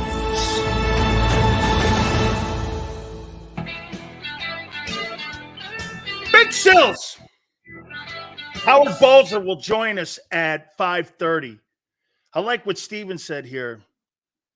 New guy, Sills, been watching the show for a while. I think you're right on many things, like, for example, don't change Jalen and why we do all this passing. Run the ball as I'm yelling at the TV. Steven, to the point of what we were saying is, I mean, just look at the trends on what they're doing. It's almost like they have buyer's remorse in what they're having here. And they get this. You know, this goes back to what I'm talking about with the coaching. They're so Tone used this on Monday, this word. They're so arrogant. They think they can develop Jalen into being Patrick Mahomes instead of developing Jalen into being Jalen Hurts. That's what they're doing here. They are so arrogant because Howie makes all the hires that their coaches, they feel, are so important that they're just as important as the players because the general manager empowers that thought process, which is not true. It's not true. Coaches are brought onto coaching staffs to make players better, not players to make coaches better. They become a direct result of the influence that you have on how a team operates under your guidance. That's the benefit you get. Let's take a look at this over here. Is Tracy Rocker a better coach this year because Sean Desai is more creative? Yes. Tracy Rocker last year didn't get any of the credit for his defensive line getting all those sacks. And now Tracy Rocker is getting credit for what he sees with Jalen Carter and with Jordan Davis. You have to. And Desai has to be part of that whole thinking process. Okay? Oh, I saw, by the way, my daughter goes to school in Phoenix. I'll tell you a story here in a second. Hey, Sills, fun fact. Diamondbacks versus the Phillies. Tickets in Arizona are so cheap, Philly fans are buying dozens at a time just so Diamondback fans can't get in. The kicker is most people buying the tickets actually live in Philly and can't even go to the game. Holy cow. What are they, $5 a pop? What an absolutely shitty fan base the Diamondbacks have, along with the Marlins. Two of the Tampa Bay Rays, too. Look at the three expansion teams. And you know what's crazy about that? How about this fun fact? Diamondbacks have won a World Series. Okay? The Marlins have won 2. And the Rays are constantly competitive and going to the playoffs and going to a World Series. And yet nobody goes to the games. You know why?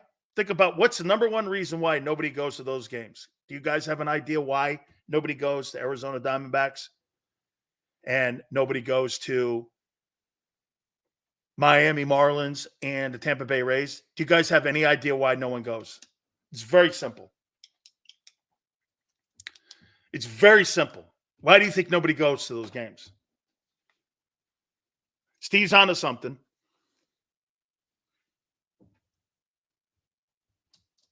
Stadiums suck? Sure. Well, the new Marlin place doesn't. The Diamondbacks and the Rays are horrible. Do you guys have any idea why the 3 places like that are horribly attended? Snow bunnies? How about the fact that all the minor league baseball establishments are in Florida and Arizona? So you really don't have a fan base. What's the fan base? When I could see spring baseball for 3.5 months in Fort Myers and go to Red Sox games or go to Tampa and watch Yankees right there on Dale Mabry. Get this, Yankee Stadium on Dale Mabry is in a better location than what the Rays have. Their minor league baseball park is right across the street from Raymond James. How about that for you? George Steinbrenner had their minor league Yankee Stadium 2. It looks like Yankee Stadium if you've ever been there. It looks like Yankee Stadium. And it's on Dale Mabry, the main drag in Tampa. And you know where you have to go to Ray games? You have to go over to St. Pete in that shithole known as the Fruit Dome. Oh, and by the way, the Phillies, their spring training's in Clearwater. Been there numerous times. That's how I met Francona and Dick Allen. Yeah, that's how I got that baseball signed by Dick Allen. I got this baseball signed by Dick Allen in Clearwater. I was there at the Phillies. Dunedin has the Blue Jays. Kissimmee has the I believe they have the Astros and the Pirates. No, Bradenton has the Pirates. Kissimmee has the Astros. It's a total shit show. So you'll never have a fan base. How are you going to get a fan base when the Yankees dominate Florida? How are you going to get a fan base in Arizona when the Dodgers have their location there? Do you understand the Dodgers and the Padres and the Giants have their spring baseball facilities in Peoria, Illinois? Or, excuse me, in Peoria, Arizona. I've been there. The Seattle Mariners and the Padres share the same complex. I mean, you're never going to have a fan base. But baseball thought because, those places, they had great tax. There's no taxes in those places. So they thought the fans were just going to show up. And they were just going to. Miami's never had a fan base. And they've won 2 World Series. You want to hear something even. Hey, Tone, you want to hear an even crazier fun fact? The Marlins have never won a division title. They've went to the World Series on wild cards and won 2. They've never been a division winner. They got 2 World Series titles. Lakeland is the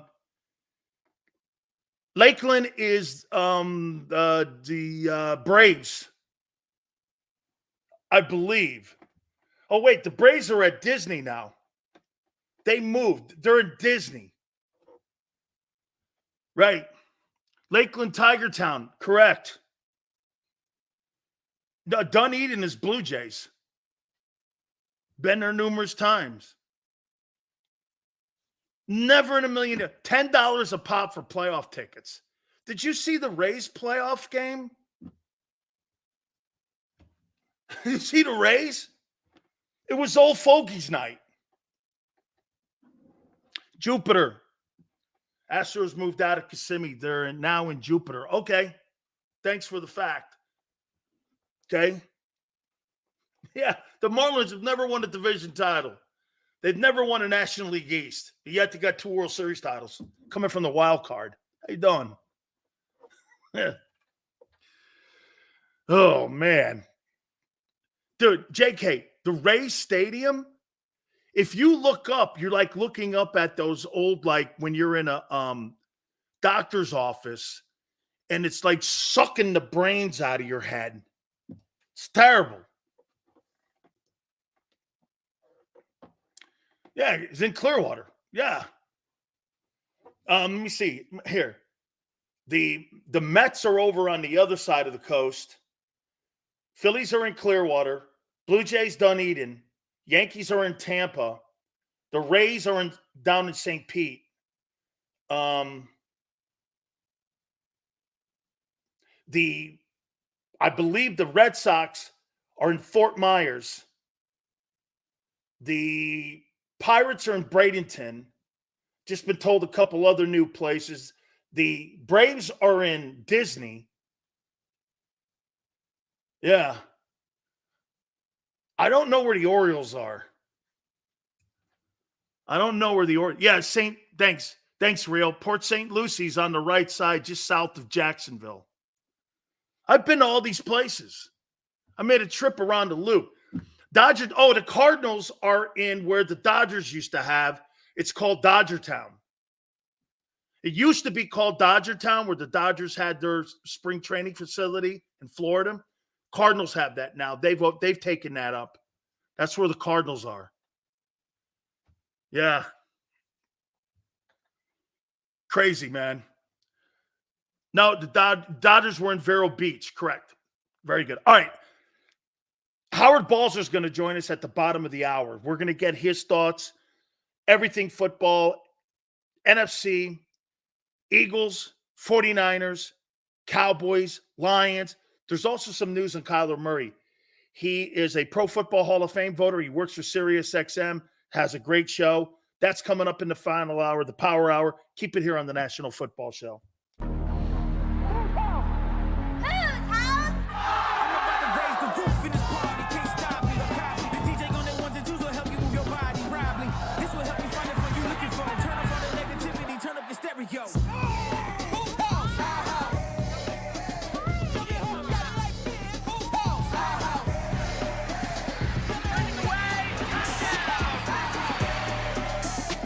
Football and Hooters, the perfect pair.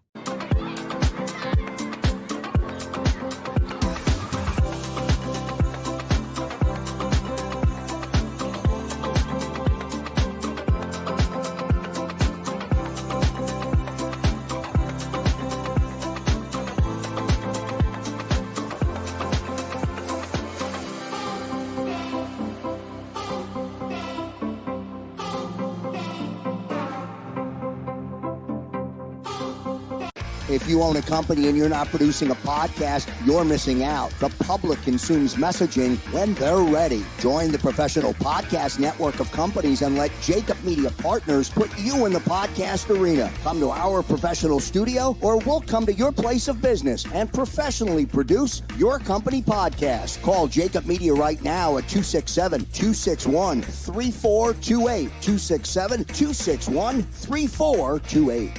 My name is Dr. Bruce Grossinger, and I'm the medical director of Philadelphia PRP and Stem Cell Institute. I'm reaching out to those who suffer from spine and joint pain. We use treatment methods that require no surgery, no scalpel, no drugs. Running, walking, or whatever your desires are, Dr. Grossinger is where you need to come. You can benefit from the same PRP and stem cell treatment as Wilbert Montgomery. Call us now at 610-222-5675. Win and save this baseball season from Colony Pools and Power Washing, a local company serving Delaware, Delco, and Chester County since 1970. Are you tired of looking at your greenhouse? Is your roof, siding, deck stained green from algae and mold? Let the experts pressure wash your home and take the pressure off of you. Win with Colony Pools and Power Washing. Call them now at 302-762-2250. That's 302-762-2250.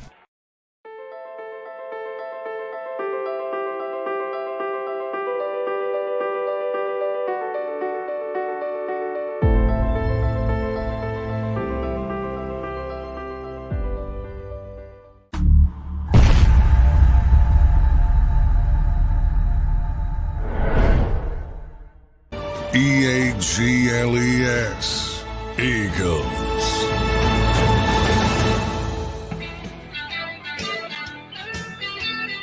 Big Sales, final hour of the program. Howard Balzer, our Hall of Fame voter, will join us from Sirius XM. We'll get his thoughts here in a minute. I will say this to you. I like the attitude of Julio Jones. He thinks he has something left. Should we give him the benefit of the doubt?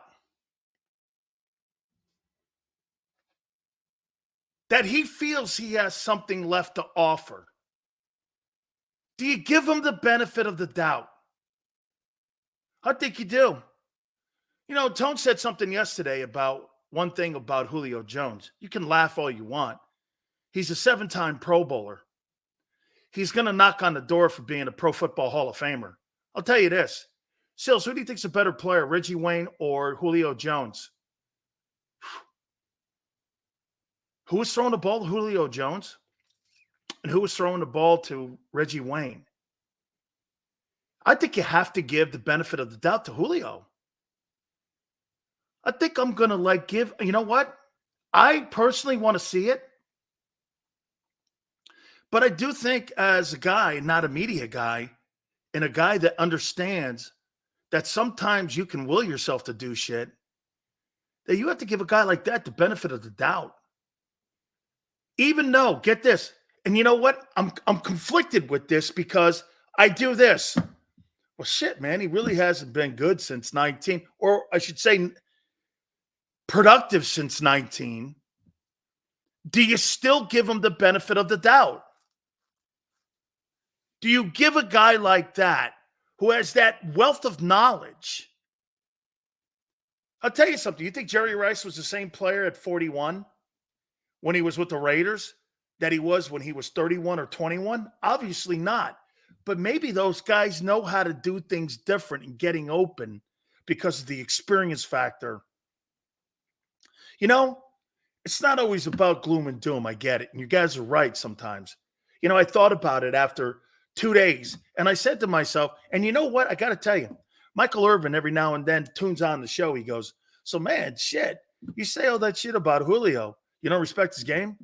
No, I respected his game in 17. He goes, you surely respect his knowledge and his accomplishments. And I go, I do. And he goes, sure doesn't sound it. You know that sometimes experienced guys could beat a younger guy because he knows what to do, and that younger guy still doesn't know what to do. Yes. He goes, well, dude, don't you give the guy, if you're going against a really great athlete and he is an exceptional athlete, but he's inexperienced, and you're going against an athlete who's past his prime, but he has all the wealth of knowledge, who do you think is going to win that? And I said, I think the guy with knowledge. He goes, has Julio been a bad teammate? No. This is Michael Irvin talking to me. This is like my friends call me because they tune on. And he goes, he's probably signed league minimum. They may have given him a little more because they respect him too. And he goes, well, let me throw something else at you. Do you think Hurts and Devontae and AJ also had maybe a conversation with general manager and were given a heads up that they're thinking of signing him? I went, I don't know about that. I go, but surely if they're asking questions, Because the one thing that I would think that and I'm thinking out loud here. I'm thinking out loud here a little bit, more so than anything else. Okay? Everything I'm saying, do you guys understand where I'm coming from here a little bit? That, what if it turns out to be, how about this? If Julio Jones in the 3, hey, Tone, what was the numbers of Quez Watkins last year in that 3-hole? What did he do there last year in that 3-hole? And now, again, you'd have to prorate those numbers because he hasn't played for the first 6 weeks. So you would kind of prorate it to where he is and where he's going to go forward, depending on how much volume of throws and targets he gets. But what do you think? Again, I mean, what if that guy gives you 25 catches for 300 yards and you prorate that out on what it would have been if he would have been on the football team the entire year? And you're talking about a guy who potentially could have been a 500 catch guy or 500 yards and maybe a 40 catch guy. And he's in the 3-hole and it's Julio Jones. Is that going to be a positive? Say he gets 5 touchdowns, 4 touchdowns. Is that worth the sign? Yeah. I think that's worth the sign. Right? 17 games played, 51 targets, 33 catches for 354. So what if Julio Jones ends up giving you 25 catches, 30 catches for 300 yards and 3 touchdowns in 8 games, 9 games? Is that worth it? 3 touchdowns? 4? You're telling me Julio can't beat? I think Julio can beat those numbers in 8 games, not 17. Maybe that's what they're looking at. That would be an upgrade.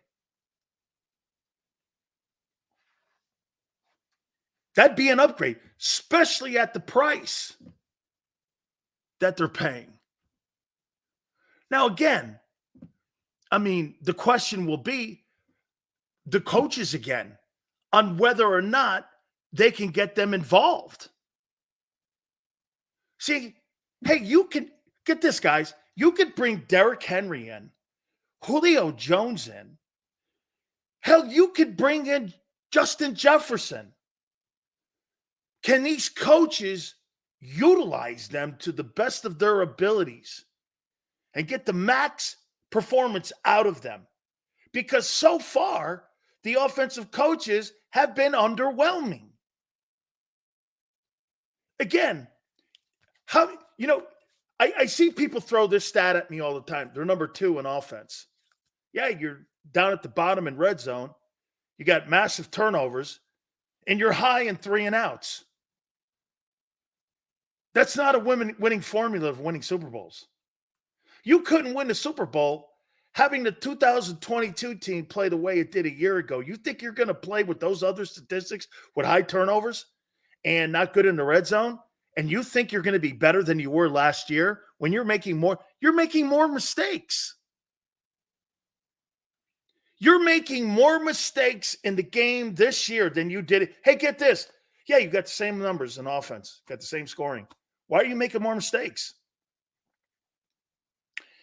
And I've come to this conclusion, and I really do believe it now. Jalen Hurts is not regressing. He just doesn't have very good people putting him in a better position. That's why he's hesitating. He doesn't trust. Hey, when you have a quarterback that's hesitating and making throws, he doesn't trust the guy calling him. Jalen Hurts, for all that shit you guys told me about him being boys with Brian Johnson since he was in the crib, has meant nothing. Has meant nothing to the success of the offense. So every time you tell me Eagles are second in offense, it's fool's gold. You're making more. Yeah, you're second in offense and making 4 times the amount of mistakes you made last year.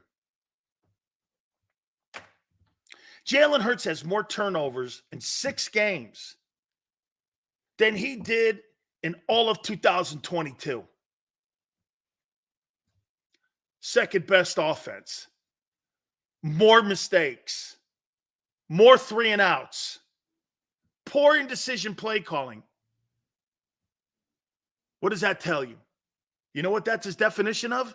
You have really good football players making poor decisions because of poor placement and because of poor coaching decisions. Case closed. You're not the same team. You're 5-1 because of your talent. Nothing else. And the people you're playing. You lose to the Jets. Do you remember what I said at the beginning of the year? Tone, I don't know if you remember. I said you're going to lose games this year that you shouldn't. Do you remember me saying that? I said you're going to lose games this year that you shouldn't. The prime example, the Jets. I said you were going to lose a game, okay, that you should not lose. That Jets loss is criminal because they don't have near the talent.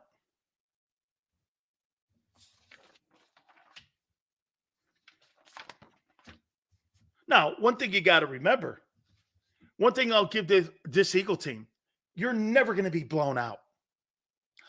If somebody came to me and they went, hey, the Dolphins beat the Philadelphia Eagles 50-14, we have major problems then. And I do not believe that. I think that this is a coin flip game on Sunday because of coaching, not because of the roster. Hey, watch this. If you had no coach, wouldn't we all agree with this? If there was no coaches and it was just players, Dolphins and Eagles, I think the Eagles win by 10. Because the coaches are involved, I think it's a coin flip game. Coaches shouldn't be the determination like that of a 10-point difference. That's why you're in every freaking game against lesser teams. That's what we've been talking about. Tone, people who have come on. Last year, you never were in a game where you felt like this early on in the season, right? The Eagles are going to lose this. What game did you feel that way? You were going to lose the game early in the year. I didn't feel one. I was like, man, this team's beating people up. Every game you're in, I think you could lose. And you're far better. You have way more talent. Way more talent. Okay? Way more talent. I mean, there's too many mistakes here. Yeah, watch this. The Colts almost beat you. And what bailed you out? Jalen. All those games you talked about, Cardinals, this and that, Jalen made a play with the legs and getting you out of third down. All those tight games, it was Hurts making a third down play, making a huge play somewhere in the game. And you came away with it going, man, Jalen, man, he's safe. Detroit, the opener of a year ago, was another prime example of that. First game of the year, Jalen's making all these great I'll tell you what, that's when I first said this about Jalen Hurts. I went like this. Holy shit, man. This guy's a really good in-game decision maker. Where'd that go? How come he's not an in-game good decision maker when we saw that last play with the Jets? Where'd that come from? Coaching. Play design. Simple, thank you. You got a coach at a press conference this morning and Sirianni doing this. Yeah, that's on me. It was the play design. And we didn't give Jack Driscoll any help. So you didn't know the personnel. You didn't understand the play design versus the defense that you implemented the play versus the defense that the Jets was running in a game where you had the lead late in it and you had a quarterback who was the 32nd best quarterback in the NFL, and you didn't even know where you were on the field. So you didn't know where you were on the field presence. You didn't know the play design, the personnel with the play design. You didn't throw it to the right guy, player, and they jumped the route on you because you were predictable. And you get an apology today from the coach. That's who you are right now.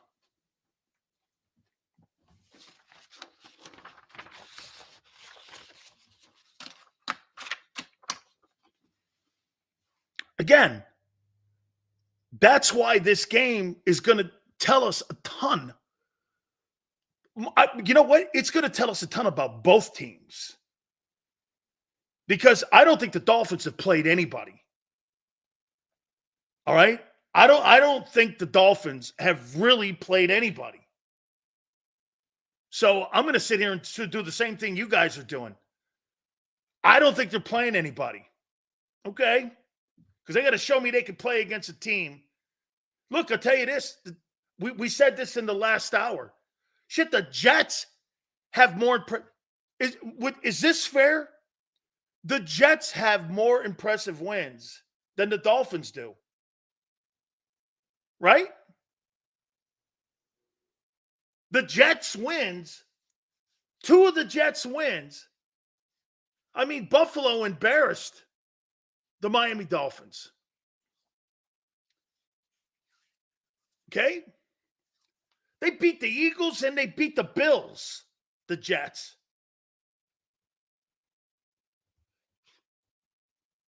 Gotta say it, man. Right?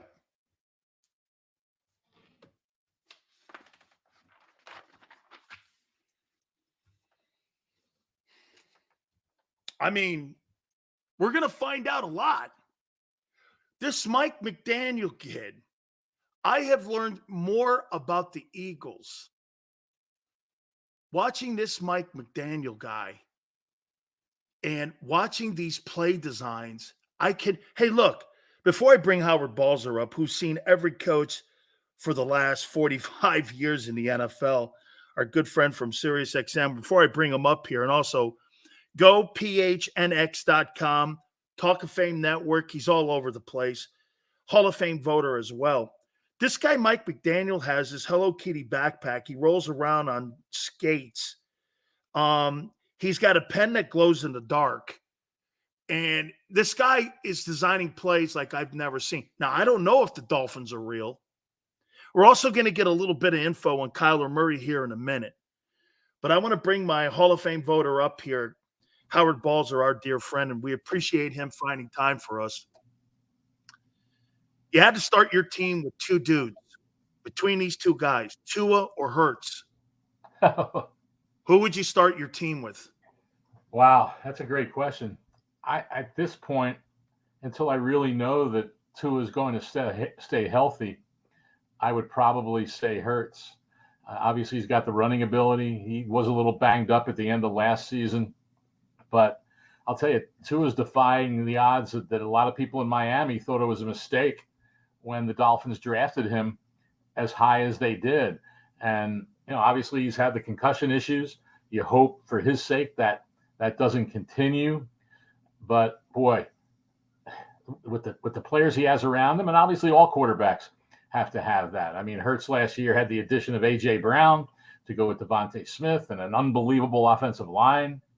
And they did what they did. So those are two pretty darn good quarterbacks now. But if you force me, Dan, to pick one, I would probably say Hurts. But, boy, Tua's on fire, and that whole team's on fire. It's pretty incredible what they're doing so far this season. Does Chris Greer give him a $50 million quarterback at the end? You almost have to. I mean, you almost have to. As long as obviously the health is a big factor, right? But, short-term deal, maybe? Well, I don't know. 3 years? Maybe you have other ways of putting injury protection in there. But the bottom line in this league, as we've seen, is that I know there's always that age-old debate that, he's not as good as that guy who got that money and all that. But it really doesn't matter when you get down to it, because when you have the quarterback and you believe he is your guy and can play at a high level and that your team can win with him, then you have to pay the going rate. Because what happens if you let him go? Do you know you're going to get another guy just as good? So, maybe they could get away with doing a shorter term deal. But and a lot of the injury stuff, let's be real, is tied into the guaranteed money. And so maybe you're able to get a deal that doesn't have as much guarantees, and more guarantees are hinged on, remaining healthy. That's a way to structure it if you're still concerned. So, but the guy's just proven that he can play. And when you have that talent like Tyreek Hill and all those guys, but like I say, the debate about it is if you have your guy, you got to pay him. And that's just the way it is in the NFL. The best team who's put together the best wins in the NFC? Lions, Eagles, 49ers, or Cowboys? If you had to pick between those teams, if you want to throw someone else in there, but of those teams, to me, that, because I think it's who you play and not your record, Howard, that tells you more about a team if they have a quality win. Like, look at the Jets. The Jets have beat the Bills and the Eagles. They're 3-3. That's pretty damn impressive. And they almost beat the Chiefs. Right. I mean, without Aaron Rodgers. That's pretty good stuff going on. So of those NFC teams that I mentioned, who's impressed you the most? I still believe the 49ers are the most complete team on offense and defense.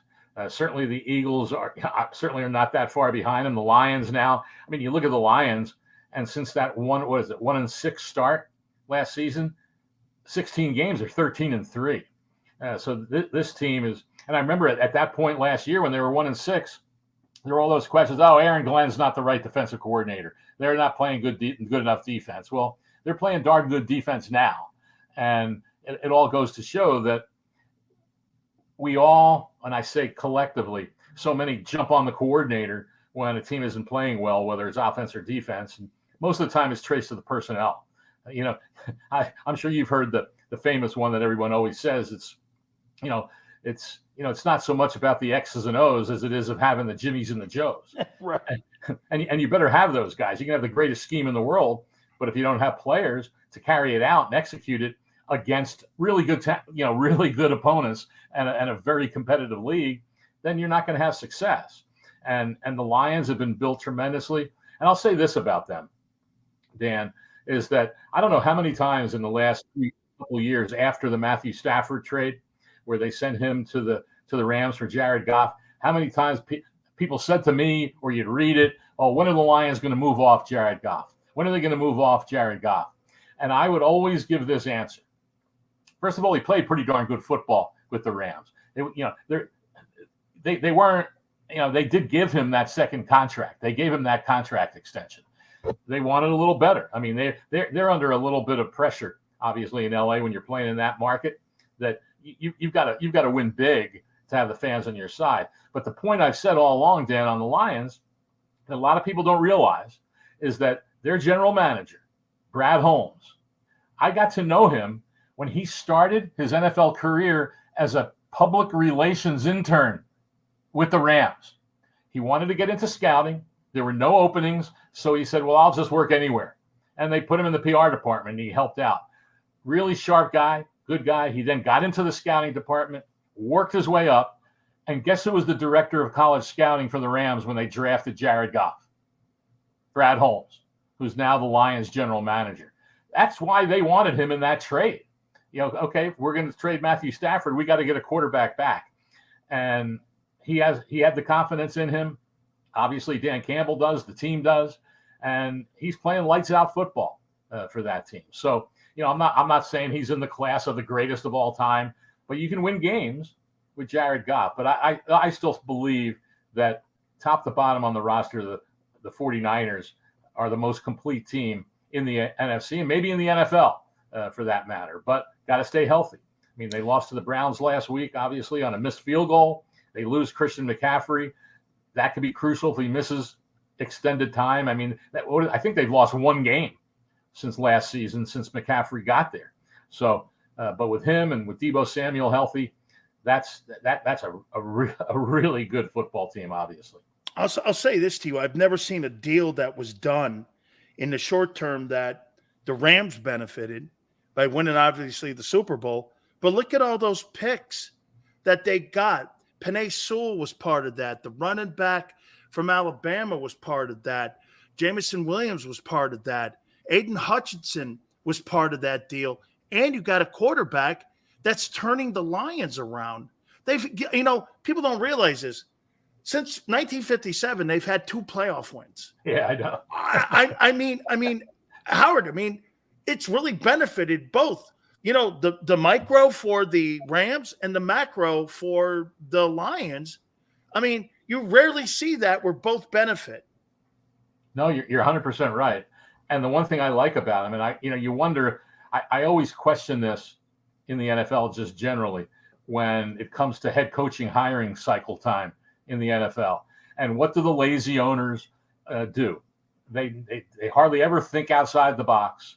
They look at the good teams and the good coordinators that are on those teams, and those are the guys that become the ones who are interviewed and get most of the jobs. Well, the Lions thought out, they went outside the box when they hired Dan Campbell, just like the Ravens did a long time ago when they hired John Harbaugh, like the Eagles did a longer time ago when they hired Andy Reid.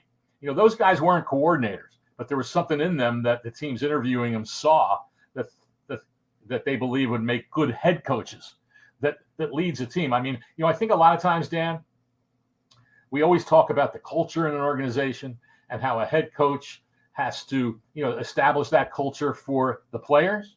But you very rarely hear it talked about in the context of that head coach establishing a culture with his assistants and with the coaches on the staff. Because that's for the most part what really drives success in the NFL is the assistant coaching staff. And when you have a coordinator who becomes that head coach, a lot of times they're buried in that side of the ball, and they're not even involved in the other side all that much. And it doesn't mean you can't be successful, because many have been. But I think when you have a, quote, CEO as the head coach who basically just establishes that atmosphere that he wants on that team and just hires a lot of good people under him, that can be very successful too. And I just wish more owners would look, and GMs, whoever's doing the hiring, would look more outside the box than just going with who happens to be the hot coordinator at the time. You have seen just about in the last 40 years, the greatest players in the history of the game. And I want to say this to you. That guy in Cleveland, Myles Garrett, is such a force. He is a force. And I am sick and tired of this when I hear people tell me that Michael Parsons is Lawrence Taylor. Howard, guys like you and me, we chuckle like you're chuckling. In losses that the Giants had, only him and Reggie White, do you ever remember going, I'll tell you what, those teams that they played, they're lucky because I never remember those guys playing bad. I call him missing Parsons sometimes because this guy is missing person. Against the Cardinals, who, by the way, Howard covers the Cardinals, he was destroyed in that game. He was. How shocked were you that the Cardinals ran that Cowboy team over? I was very surprised. Now, what I saw with that team for the first couple of games is that, they're very undermanned talent-wise, but it's almost cliche to say, well, they come out and compete and they play hard. Well, that's what guys are supposed to do. But they do that. And they are buying into Jonathan Gannon, the culture he's trying to establish. They just don't have a lot of talent right now. But that game against the Cowboys, they just took it to them. Now, they've been a bad second-half team, and a lot of that is because I think they just get, I don't know if it run down is the fairest way to say it, but the better talent just wins out when you get to the second half. And it almost did that in that Cowboys game, because the Cowboys had a huge amount of yards in that second half. I tracked it the other day. I think it was something like 263 yards in the second half, but they couldn't score in the red zone. And that's where that game that was lost for the Cowboys, when I think they were in the red zone 4 times in the second half and only had 2 field goals come out of it, including an end zone interception. And so, but yeah, it was surprising that they were able to win that. But I think now that Kyler Murray's back practicing, we'll see when he starts playing. I think that will give the team a lift, and they'll surprise some teams in the second half. But the defense, boy, that defense was undermanned and thin before the season even started, and then they lost Budda Baker, who just returned to practice this week, but they lost him after the first game.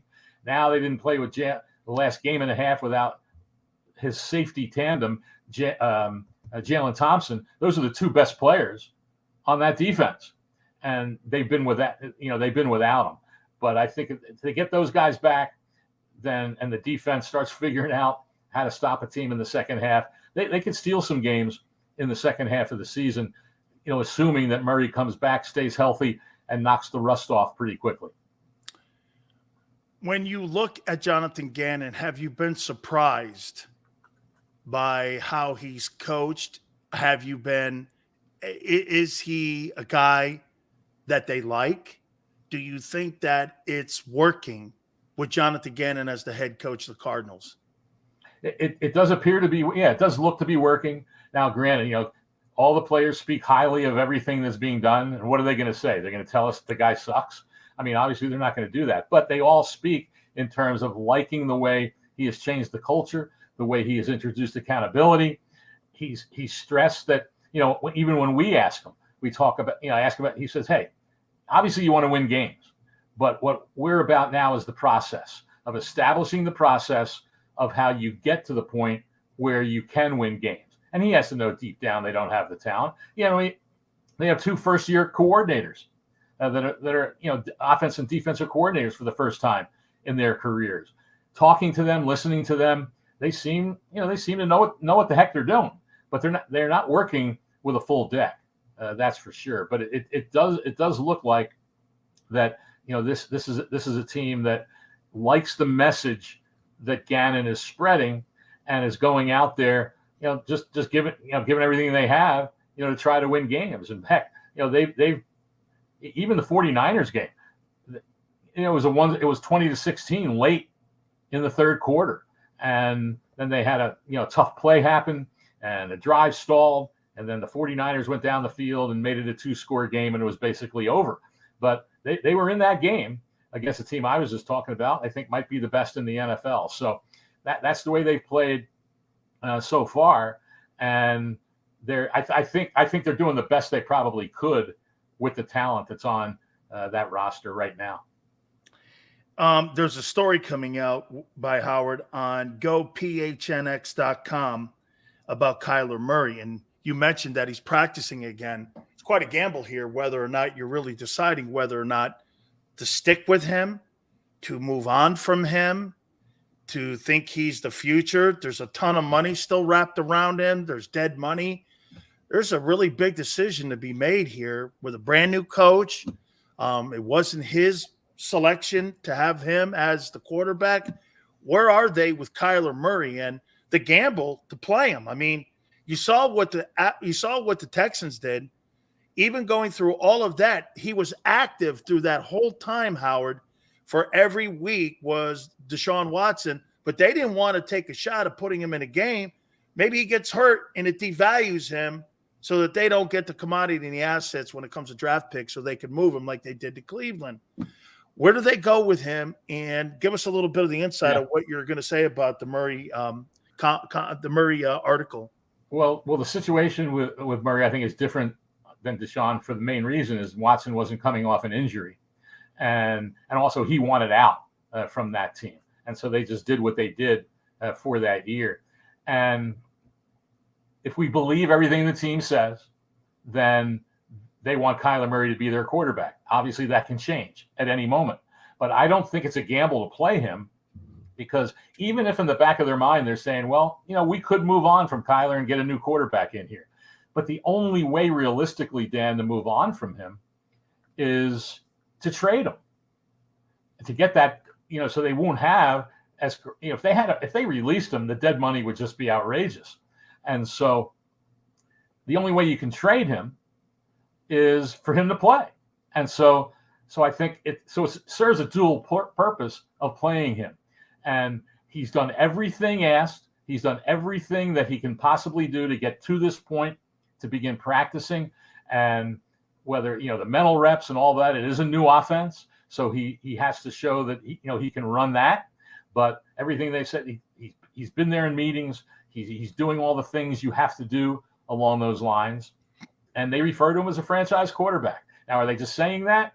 You never know. I mean, you always have to take with a grain of salt the things that GMs and coaches, say about guys. Because like I said, it can change the next day. I mean, what the heck? Colt McCoy was going to be their starter for the entire offseason and training camp. And then they cut him after acquiring Joshua Dobbs. And so my point is that to trade him, you have to play him. But if you play him and he does what you believe he's capable of doing, then why move on to someone else? Yeah, you can get another quarterback in the draft and he'll have a lesser contract, but you still never know how a guy's going to come into the NFL and play. And if they're in position to get one of the higher rated quarterbacks and they want to stay with Kyler Murray, then just imagine the draft pick package they could get for trading out of wherever they are for another team that wants a quarterback. So I don't see it as a gamble playing him. I think it's something that can benefit the Cardinals either way, whether they want to keep him or at some point whether they decide to move on from him. Do you think that the Cardinals, as we get closer to the October 31st deadline, will move either Zach Ertz, or do you think they'll move Budda Baker? Or because Murray's coming back, does that pause that? I mean, where are you with those guys? Yeah, it's a good question. And, I think Ertz possibly could. I don't know that you would get all that much for him. He hasn't been the same player this year. He came back from an ACL himself, and he hasn't really established a connection yet with Dobbs at quarterback. And I think I put that on Dobbs as much as Ertz, although Ertz has had a couple of drops. But at his age, I'm not sure that what you could get for him. Budda Baker, certainly you could, but I don't think they just want to shed too much from this, because I think they see Budda Baker as a guy that they want as a leader and a guy that young players can see, okay, this is the way you're going to get taken care of when it hopefully becomes your time. So the one interesting one, Dan, though, is Hollywood Brown, because he has shown how valuable he is to this team. He should have a lot more yards and catches, but Dobbs has shown various moments of inaccurate throws. He went to college. He was at Oklahoma with Kyler Murray. He's in his last year of his contract at $13.4 million. And so the big debate is, if someone wants to give something for him, then take it, because I don't know if the Cardinals are going to want to commit, let's say, $18 million a year for Hollywood Is he Brown. an $18 million a year guy, you think? I don't know. I don't think he is. But then again, I didn't think Christian Kirk was either. Right. when he signed a contract with the Jaguars. So maybe the Cardinals will think he's worth it, assuming Murray is still there. If you trade him, though, now in the next couple of weeks, then that's going to affect how Kyler Murray plays when he gets out there, because they really won't have a true target for him. They got Michael Wilson's done nice as a rookie, and Rondale Moore can do some things here and there. But to me, you need Brown out there to maximize what Murray is capable of. And then if they show that connection is really good, then who knows? Maybe they'll say, hey, it is worth it to pay Hollywood Brown. Maybe not a 5-year deal, that kind of money, but maybe a 3-year contract. Who knows? I mean, you never know how those things work. But the other part of it is that I don't know what they would get in a trade for him. But if he gets a big contract from somebody next year, then the Cardinals will get a 3rd or 4th round draft pick as a compensatory pick for losing him as a free agent. So I just don't see them being very active now. But again, if some team wanted Zach Ertz, yeah, I could see that happening, because they have some decent depth at that position, and they really like Trey McBride, who was their 2nd round pick last year. I have to ask you a Hall of Fame question. I'm on these panels. I'm on Jared Bell's panel, Jason Cole, Rick Gosselin. And for those that know that, they asked me an opinion of other guys. I get 15 guys, and they go, who do you think is a Hall of Fame guy? And I'm very honored to have that. And this is what I'm getting back on feedback sometimes, Howard. The guys are now saying that there's too many guys going into the Hall of Fame every year, and you guys are putting too many people in. Do you think that's a fair comment, that there's too many guys that are going in? Because baseball, they have to have that percentage thing. For sometimes nobody goes into the Hall of Fame in baseball. Right. Do you guys think? Do you really have to put a guy in every year to the Hall of Fame? Well, the Hall of Fame has a minimum. Oh, okay. The Hall of Fame has a minimum. So the Hall of Fame has a minimum of 5 guys? It's 4. 4? I believe it's 4. So it doesn't have to be all 5 that make the final vote.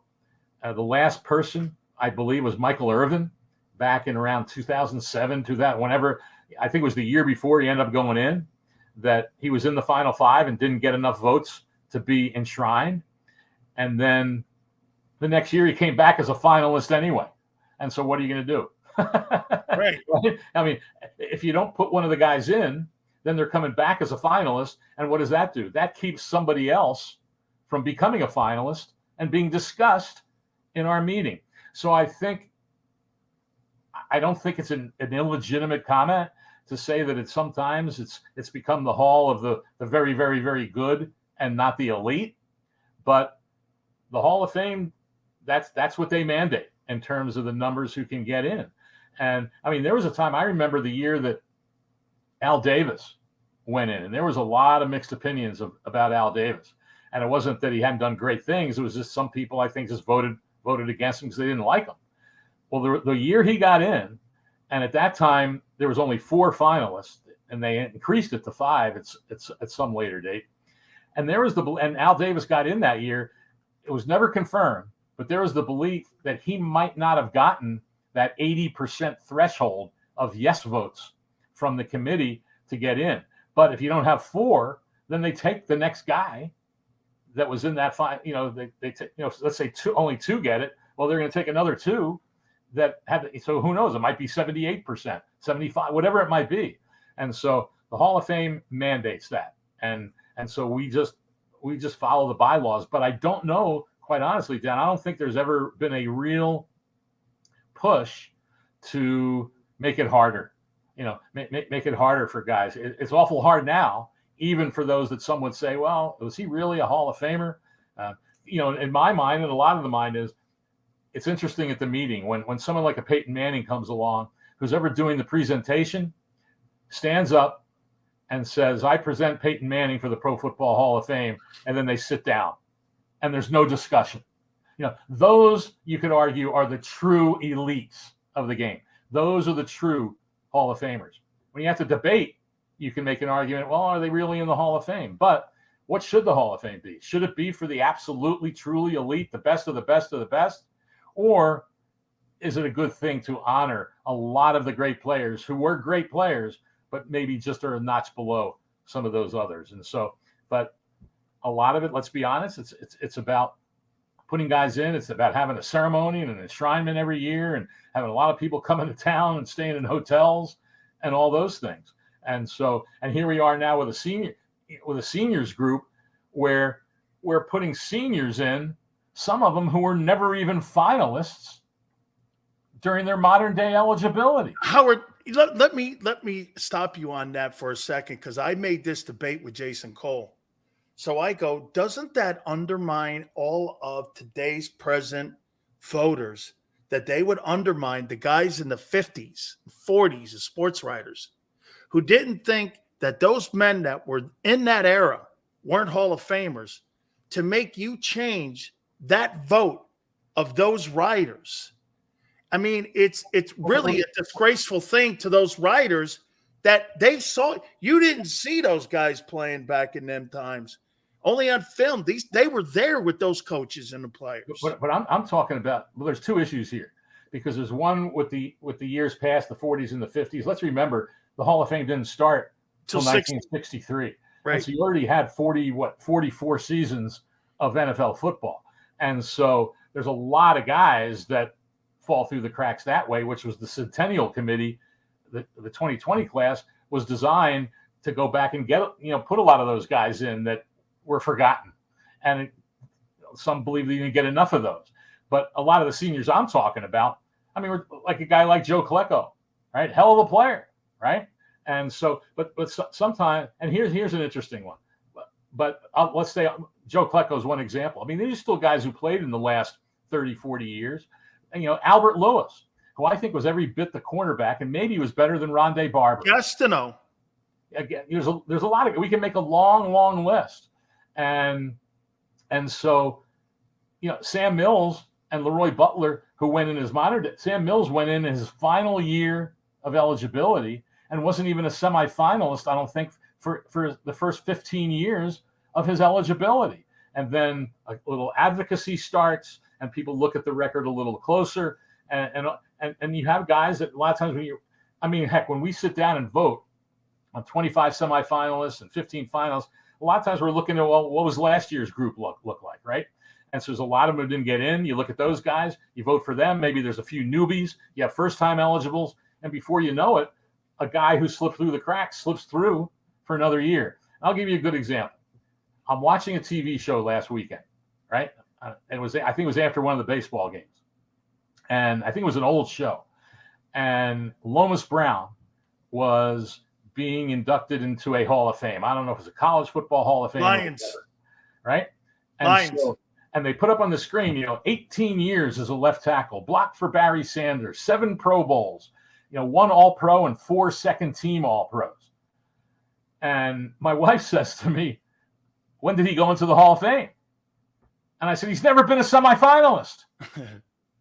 How does that happen?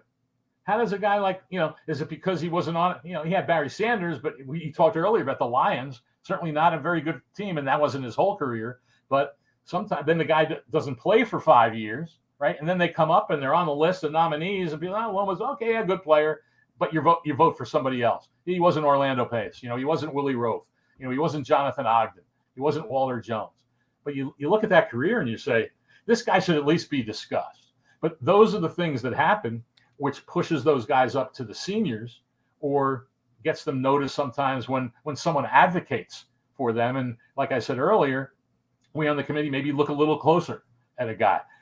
Last year, I sent a letter to the committee about London Fletcher, who, if you look at his numbers, in 16 seasons, never missed a game. After his rookie season, he missed 1 start in his entire career. And he started with the Rams when they won the Super Bowl, but he was only there a few years. Then he was with Buffalo and Washington when they weren't very good. But you look at his numbers, tackles, interceptions, fumble recoveries, tackles for loss.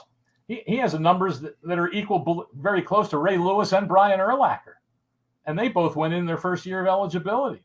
So Jarrett Bell, you mentioned, he wrote a little letter to the committee. I hadn't written one about London because I've been so busy with advocating for Torrey Holt and Isaac Bruce and all that. I didn't want to hammer, start talking about another guy. Well, once Jarrett did it, I sent a letter and added some things about London Fletcher. And boom, he became a semifinalist. Now, he didn't become a finalist, but he became a semifinalist. So anyway, now, am I going to say that he was Dick Butkus? Or No. who unfortunately we lost last year? But again, I'll go back to your original question. Just because you're not the elite of the elite, does that mean that you don't deserve a spot in the Pro Football Hall of Fame? No, you do. I kind of believe that those players do, because there's so many and they've meant so much to the history and what it is about this game that we all love so much. I have a minute, and I'm going to ask you the last one here. Let me throw this at you. Are you going to vote up or down on Eli Manning once his eligibility comes? Now I'm chuckling again. I've said to people man, that is going to be one heck of a debate. 117, 117, I know. and 1. Exactly. But 2 Super Bowls. Well, Jim Plunkett had 2 Super Bowls. Now, I'm not saying Eli Manning had a career. I get it. But that, to me, that doesn't automatically put you in the Hall of Fame because you were the quarterback of 2 Super Bowl winning teams that, let's be totally frank about it, they wouldn't have won and he made big plays and all that. But if it wasn't for that defense that stopped the Patriots in those 2 Super Bowls, then they wouldn't have had those either. So I think he's a borderline Hall of Famer. I personally, and I think the guy who's going to be even a tougher debate is going to be Phillip Rivers. Yeah. because and it's funny because they were traded for each other after what happened in that, what year was it? 2004. Yeah. And so if Rivers was with the Giants, would the Giants have maybe been better for a lot of those years? Who knows? We'll never know the answers to those questions. But I see Phillip Rivers as a guy who's just as deserving, maybe more so, than Eli Manning. And I don't know what the debate's going to look like, assuming they become, part of that 15 finalist group. I love talking to you. Don't forget, you can find his work at gophnx.com, Go Phoenix, Talk of Fame Network, Sirius XM.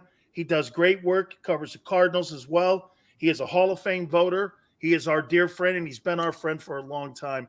Howard, thank you so much, my friend. My pleasure. Can I give you one stat real quick before I go? Please. Because we opened talking a little bit about Miami.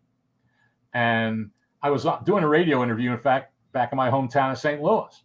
And we're talking about the Dolphins. And, right now they're averaging the first 6 games almost 500 yards a game, like 498.7. And someone said, well, yeah, but they had 726 against Denver, right? Well, yeah, they did. If you take that game out, and the other 5 games are still averaging over 450. I mean, it's incredible. So anyway, the interviewer asked me, well, how do you think that compares to the greatest show on turf? Right? And I said, oh, that's a good question. So I went in and looked it up. As great as the Rams were in 1999, they averaged a little bit over 400 yards a game. Good, but not great.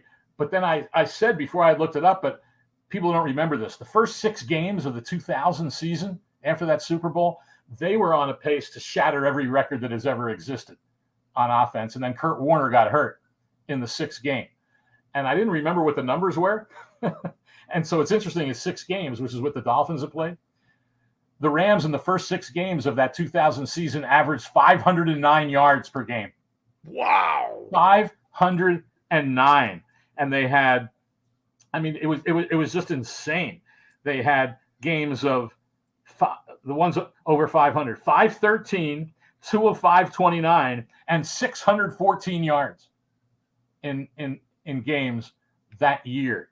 And then Trent Green came in when Warner got hurt. They still ended up averaging 442 per game. So I heard Mike McDaniel say, I've never seen anything like this in the NFL. Well, when you're 14 years old as the head coach of the Dolphins, you probably haven't. Go look at the tape. Howard, thank you so much, my friend. We have to roll. Thank you for your time, brother. My pleasure, man. Take care. You got it. That is the great Howard Balzer. Want to thank everybody for coming aboard.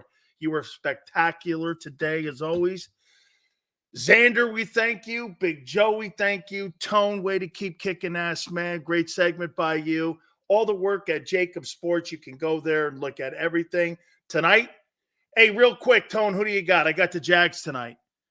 Who do you got tonight there? I got Jags 24-20 tonight.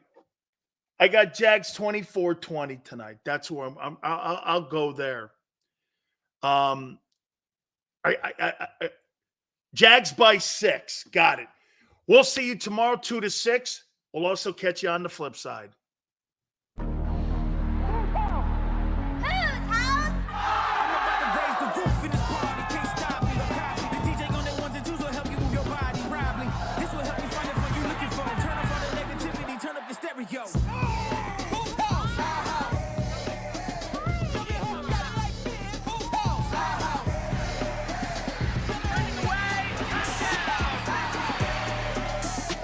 Football and Hooters, the perfect pair.